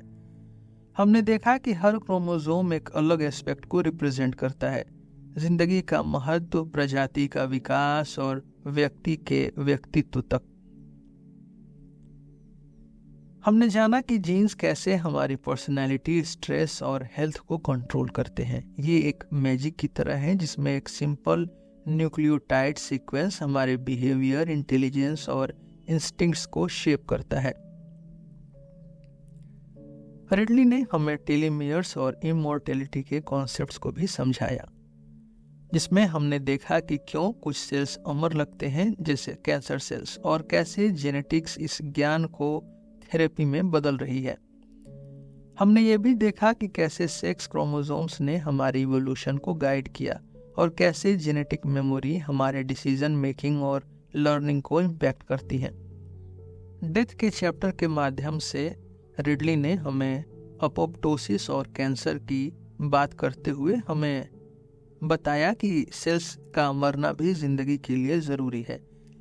लेकिन जेनेटिक्स का असली इम्पैक्ट तब समझ में आता है जब हमने क्यूर्स और प्रिवेंशन के चैप्टर्स में देखा कि कैसे जेनेटिक इंजीनियरिंग और जीन थेरेपी फ्यूचर की बीमारियों का हल बन सकती है। हमने एथिक्स और यूजेनिक्स के डिस्कशन के माध्यम से देखा कि जेनेटिक प्रोग्रेस के साथ एथिकल डायलेमास का सामना करना कितना ज़रूरी है। पॉलिटिक्स और फ्री विल जैसे चैप्टर्स में जेनेटिक्स और सोसाइटी के बीच की कॉम्प्लेक्स इंटरैक्शंस का पता चला। कैसे हमारे चॉइसेस, फ्री विल और अकाउंटेबिलिटी जीन्स और इन्वायरमेंट के कॉम्प्लेक्स डांस का एक नतीजा है। आखिर में हमने समझा कि जीनोम सिर्फ एक बायोलॉजिकल डॉक्यूमेंट नहीं है, ये हमारे इवोल्यूशन का एक जीवित सबूत है। जीनोम की यात्रा सिर्फ एक साइंस का अनुभव नहीं थी, ये एक फिलोसॉफिकल और एथिकल एक्सप्लोरेशन भी था, जो हमें ये सोचने पर मजबूर करता है कि हम कौन हैं और हमें कहाँ जाना है। आज के लिए बस इतना ही। हम फिर मिलेंगे आपसे एक नए एपिसोड में एक नए टॉपिक के साथ। मेरा नाम है रोहित और आप सुन रहे थे सिलेबस विद रोहित। धन्यवाद।